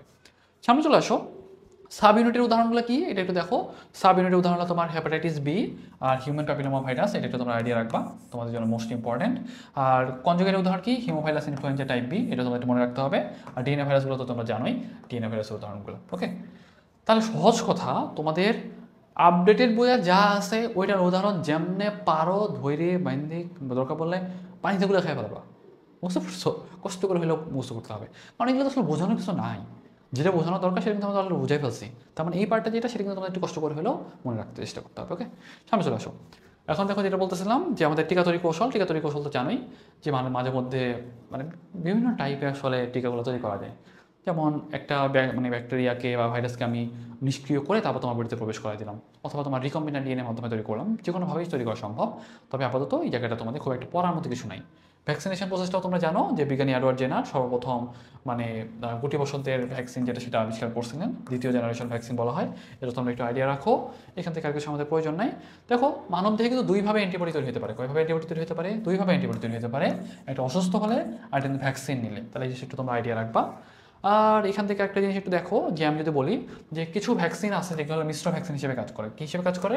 মিশ্র ভ্যাকসিন হিসেবে কাজ করে, যেমন হলো মামস, মিজলস, রুবেলা। ওকে, তাহলে একটু খেয়াল রাখবা, এখান থেকে আর কিছু আমাদের প্রয়োজন নেই। এখন ভ্যাকসিনের গুরুত্ব বা প্রয়োজনীয়তা একটু জাস্ট আইডিয়া রাখো, এখান থেকে তোমাদের আর কিছু লাগবে না। ডিপিটিটা একটু খেয়াল রাখবা। দেখো ডিপথেরিয়া, পার্টোসিস, টিটেনাস, তার মানে কিছু কিছু ভ্যাকসিন আছে যেগুলো একসাথে কাজ করে, মানে একসাথে 2 থেকে 3টা ভ্যাকসিনকে একসাথে মিলাইয়ে তোমার দিয়ে দেওয়া হয়। ডিপথেরিয়া, পার্টোসিস, টিটেনাস, এটা একটু খেয়াল রাখবা। এমএমআর মানে কি মিজলস, তারপর মামস, রুবেলা, এটা একটু খেয়াল রাখো। আর বিসিজি পুরোটা কি ব্যাসিলাস কালমিটিগুয়েরিন, এটা একটু আইডিয়া রাখবা। এখান থেকে আর কিছু আমাদের খুব একটা প্রয়োজন নাই। ওকে, আর বাংলাদেশি ভ্যাকসিনেশন প্রসেসটা এটা আমরা একটু দেখবো, তারপরেও আমাদের বেশ কিছু ব্যাপার আছে, ওগুলো তোমাদের একটু আলোচনা করতে হবে। ওই পার্টটা তোমাদের দেয় নাই। আচ্ছা ওকে, জাস্ট এ মিনিট, আমরা একটু এই পার্টটা একটু দেখি। আচ্ছা, এটা শুরু করার আগে আমরা জাস্ট একটু 2 মিনিটের একটা ব্রেক নিব। ওকে, জাস্ট একটু দাঁড়াও, আমরা 2 মিনিটের একটা ব্রেক নিব। বাংলাদেশে ভ্যাকসিনেশন প্রোগ্রাম যেটা, সেটা একটু তোমাদের আইডিয়া রাখাটা বেটার। খুব একটা যে কোশ্চেন হয় ব্যাপারটা এরকম না। একটা জিনিস একটু আইডিয়া রাখার চেষ্টা করো যে ডব্লিউএইচওর আন্ডারে আমাদের কিন্তু বেশ কিছু প্রোগ্রাম থাকে বা বেশ কিছু টার্গেট থাকে, যেই সময় থাকে, যেই সময়ের মধ্যে এই রোগগুলোকে মানে ইরাডিকেট করতে চাই, বের করে দিতে চাই, বা এগুলোকে আমরা নির্মূল করতে চাই। ওকে, সেগুলোর আন্ডারে বেশ কিছু আমাদের টিকা দেওয়া হয়। আমাদের 6টা রোগ হলো, দেখো যক্ষা, ডিপথেরিয়া, তারপর হুইংকাশি, ধনুষ্টঙ্কার, পোলিও, হাম, এগুলো টিকাগুলো আমাদের এখন দেওয়া হচ্ছে। ওকে, এখন এইটার আন্ডারে দেখো যে তোমাদের বেশ কিছু মানে এই যে একটা চার্ট দেখতেছো, এই চার্টটা তোমাদের এখনকার বইয়ে, মানে আমি যেটা পিডিএফ নিচ্ছি সেটাতে আসলে একরকম, তোমাদের যদি একটু নতুন এডিশনগুলো থাকে, যদিও হয়তো তোমরা কেনো নাই, বা যদি কেউ কিনে থাকো বা যারা নতুন এডিশনটা পড়তেছো তাদের বই দেখবে কি একটা বড় চার্ট দেওয়া আছে। ওই বড় চার্টটা মনে রাখতে পারলে ভালো, তবে যদি একান্ত না পারো সমস্যা নেই, আমি ওটা মনে রাখার কোনো ট্রিক্স বা আনুষঙ্গিক যেগুলো থাকে সেগুলো আমি আলাদা করে বানাই তোমাদের প্রোভাইড করার চেষ্টা করব। তবে আপাতত মনে রাখো এখানকার যে চার্ট যেটা আছে সেটাতে খুব একটা ইম্পর্টেন্ট কিছু নাই। তবে একটা জিনিস সেটা মনে রাখবা, জন্মের পরে 1 মাসের মধ্যে আমরা বিসিজির টিকাটা দিয়ে দিই, হ্যাঁ, আর 9 মাসের মধ্যে আমরা হয়তো তোমার মিজেলস ভ্যাকসিনটা দিই, আর ডিপিটি, ওপিভি, এই চার্টটা যেটা দেখতেছো এটা আসলে তোমাদের জন্য মনে রাখাটা খুবই টাফ। আর কোশ্চেনও খুব একটা যে হয় ব্যাপারটা এরকম না, তবে একটা জিনিস মনে রাখতে হয়, বিসিজির যে টিকাটা যেটা, সেটা জন্মের পরপরই দিয়ে দেওয়া হয়। ওকে, পোলিও টিকা যেটা সেটাও জন্মের পরপরই দিয়ে দেওয়া হয়। হ্যাঁ, এই দেখো অরাল পোলিও ভ্যাকসিন, হ্যাঁ, অরাল পোলিও ভ্যাকসিন, সেটাও কিন্তু আসলে জন্মের পরপরই দিয়ে দেওয়া হচ্ছে। তাহলে এই জিনিসগুলো তোমরা আইডিয়া রাখার চেষ্টা করবা, যেহেতু এটা পুরোটাই মুখস্থ পার্ট, এই পার্টটা আসলে মুখস্থ করার কোনো প্রয়োজন নাই। তবে একটা জিনিস মনে রাখো যে বিসিজি টিকাটা কবে দেওয়া হয়, মনে রাখো জন্মের পরপরই দেওয়া হয়। আর যদি বলি যে 9 মাসের সময় কি দেওয়া হয়, মিজেলস ভ্যাকসিন যেটা সেটাও দেওয়া হয়। আর বাকিগুলো আসলে আমাদের আপাতত দরকার নাই, তবে নতুন বইয়ে দেখবো তোমাদের একটা চার্ট দেওয়া হয়েছে, সেই পার্টটা তোমাদের ওখান থেকে আমি মনে রাখার কোনো একটা ট্রিক্স হয়তো আমি তোমাদের পরে প্রোভাইড করার চেষ্টা করবো। ওকে, এখন চলে আসো যে পোলিও টিকা। পোলিও টিকার মধ্যে দেখো এটা কিন্তু আসলে একটা এন্টারোভাইরাস নামক আরএনএ ভাইরাস থেকে এই রোগটা সৃষ্টি হয়, এটা একটু আইডিয়া রাখবা। আর এখানে কি হয় যে বিজ্ঞানীরা কিন্তু পঙ্গু হয়ে যায়। হ্যাঁ, পঙ্গু হয়ে যায় কেন? যে তাদের যেহেতু একটা এটা কিন্তু রোগটা হচ্ছে কোথায়, ক্ষুদ্রান্তে বৃহদান্তে এই টাইপের। এখান থেকে কিন্তু তোমার প্রয়োজনীয় উপাদানগুলো যেগুলো সেগুলো কিন্তু আসলে সে শোষণ করতে পারে না, বা তার কিন্তু একটা ঘাটতি থেকে যায়, এবং দেখবে আস্তে আস্তে কিন্তু তার বাঁকা হয়ে যায়, পাগুলো বাঁকা হইতে থাকে, পঙ্গুত্ব বরণ করতে থাকে, আর অনেক অনেক চেঞ্জ হয়। আপাতত তোমার একটা দরকার নাই। বিজ্ঞানী সল্ক আসলে তোমার এই ভ্যাকসিনটা আবিষ্কার করেন, এটা একটু মনে রাখতে হবে। আর বিসিজির পুরোটা মনে রাখো, ব্যাসিলাস কালমেটি গুয়েরিন, এটা একটু মনে রাখবা। অ্যালবার্ট কালমেটি আর ক্যামেল গুয়েরিন এই দুজনের নাম থেকে আসলে নেওয়া হয়েছে মেইনলি। হ্যাঁ, বিসিজি মানে যক্ষা, যেটা যক্ষা হইতে পারে না এমন কোনো জায়গা নাই, মানে আমাদের আমাদের আমাদের বডিতে যে কোনো জায়গায় যক্ষা হইতে পারে, হাতে কোনো একটা দুটো জায়গা বাদ দিয়ে। ওকে, তো দেখো ফুসফুস বৃক্ষ এগুলো সবগুলোতেই হইতে পারে। ডিপিটি মানে কি, একসাথে তোমার তিনটা দিয়ে দেওয়া হয়েছে। ওকে, ডিপথেরিয়া, পার্টোসিস, টিটেনাস, এগুলো তোমার একসাথে দিয়ে দেওয়া হয়েছে, সেটাকে বলছে ডিপিটি ভ্যাকসিন।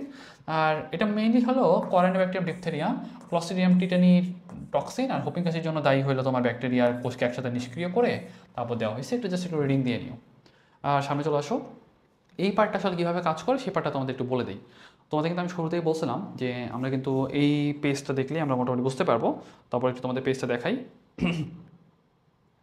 দেখো এখান থেকে এই পেজটা একটু দেখো।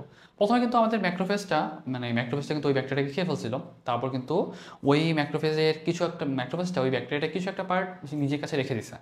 তারপর কী করছে, সে কিন্তু ওই এন্টিজেনটাকে কার কাছে প্রেজেন্ট করছে, তোমার কিন্তু একটা হেল্পার টি সেলের কাছে প্রেজেন্ট করছে। তারপর কিন্তু হেল্পার টি সেলটা প্রয়োজন অনুসারে উদ্দীপ্ত হয়ে, দরকার বলে পিকোষকে উদ্দীপ্ত করে সে কিন্তু অ্যান্টিবডি তৈরি করছে, পাশাপাশি কিন্তু মেমোরি সেলও তৈরি করছে। হ্যাঁ, মেমোরি বি সেলও তৈরি করছে।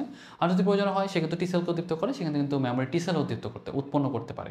তাহলে এই যে মেমোরি সেলগুলো উৎপন্ন হলো, এই মেমোরি সেলগুলোই কিন্তু তোমার পরবর্তীতে তোমার বডিতে তোমার মেমোরি সেল হিসেবে কাজ করবে এবং সারা বডিতে তোমার হলো সঞ্চারশীল অবস্থায় থাকতে থাকবে। দেখো স্মৃতিকোষগুলো হলো এক ধরনের লিম্ফোসাইট, অজানাতা শ্বেত রক্তকণিকা। কয় টাইপের হতে পারে? দুই টাইপের, একটা টি লিম্ফোসাইট, একটা বি লিম্ফোসাইট। কেন টি লিম্ফোসাইট? টি লিম্ফোসাইট থেকে যদি তৈরি হয় তাহলে টি লিম্ফোসাইট মেমোরি সেল হতে পারে। হ্যাঁ, আর যদি বি লিম্ফোসাইট থেকে হয়ে থাকে তাহলে তোমার বি লিম্ফোসাইট টাইপের মেমোরি সেল হতে পারে। তাহলে এই ব্যাপারগুলো এখানে সুন্দর করে বলা হয়েছে। স্মৃতিকোষ মানে স্মৃতিকোষগুলো কিন্তু মেমোরি টি সেল আর মেমোরি বি সেল হতে পারে। এগুলো কী করে জানো, মানে তোমার সারা বডিতে সে কিন্তু মানে নড়াচড়া করতেই থাকে, সার্কুলেটিং অবস্থা থাকতেই থাকে, খুঁজতে থাকে যে এইরকম কেউ প্রবেশ করছে কিনা, ওরে দেখলেই ওখানেই আমার সিস্টেমকে অ্যাক্টিভেট করতে হবে। ওকে, তাহলে মূল কথা এই প্রসেসটার জন্য আসলে তোমার ইয়েটা হয়। সেই জন্য দেখবে কি দ্বিতীয়বার প্রথমবার সেই জন্য দেখবে যে যেহেতু স্মৃতিকোষ থাকে না, প্রথমবার তার অনেকগুলো সিস্টেমের মধ্যে দিয়ে আসতে হয়, সেই জন্য আসলে প্রথমবার কিন্তু যে সারা দানে যে ব্যাপারটা যেটা সেটা কিন্তু অনেক দেরিতে হয়। দ্বিতীয়বার কিন্তু আর আসলে অত সময় লাগে না, তুমি বোঝার আগে সে ওদিকে মানে ফটাফট মেরে দিয়ে রেখে দিচ্ছে। বুঝতে পারছো?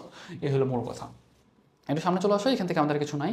তবে আমাদের কিন্তু নতুন বইটাতে আমাদের বেশ কিছু জিনিস অ্যাড হয়েছে। আমি চেষ্টা করবো সেটা আলাদা একটা কোনো ভিডিওতে করে হয়তো বা এটার সাথে অ্যাড করে দেওয়ার, যদি আমি পাই। আর না হয় তোমরা একটু জাস্ট যখন নতুন এডিশনে বই কিনবা তখন তোমাদের মোটামুটি ওইটা থেকে একটু পড়ে নিও, কারণ তোমাদের ওখানে অ্যান্টিবডির তারপর ভ্যাকসিনের বেশ কিছু ব্যাপার আসছে। তারপর অ্যান্টিজেনের কিছু বৈশিষ্ট্য আছে, অ্যান্টিজেনিসিটি। তারপর তোমার অ্যান্টিজেনের কিছু ইউনিক বৈশিষ্ট্য থাকে, ওই বৈশিষ্ট্যগুলো তোমার হলো নতুন ওই বইটাতে অ্যাড করা হয়েছে। হাই মলিকুলার ওয়েট, তারপর বেশ কিছু ব্যাপার স্যাপার ওখানে আছে, ওগুলো কিন্তু ওই নতুন বইটাতে অ্যাড করা হয়েছে। তারপর টিকার যে ব্যাপারটা, যেটা টিকারও কিন্তু একটা নতুন চার্ট অ্যাড করা হয়েছে, সেটা একটু তোমরা দেখে নিও। পাশাপাশি যে তোমার কোনটা নিষ্ক্রিয় টাইপের টিকা, কোনটা সাবইউনিট টাইপের টিকা, এটা কিন্তু তোমার নতুন বইয়ের পুরোপুরি চেঞ্জ করে ফেলা হয়েছে।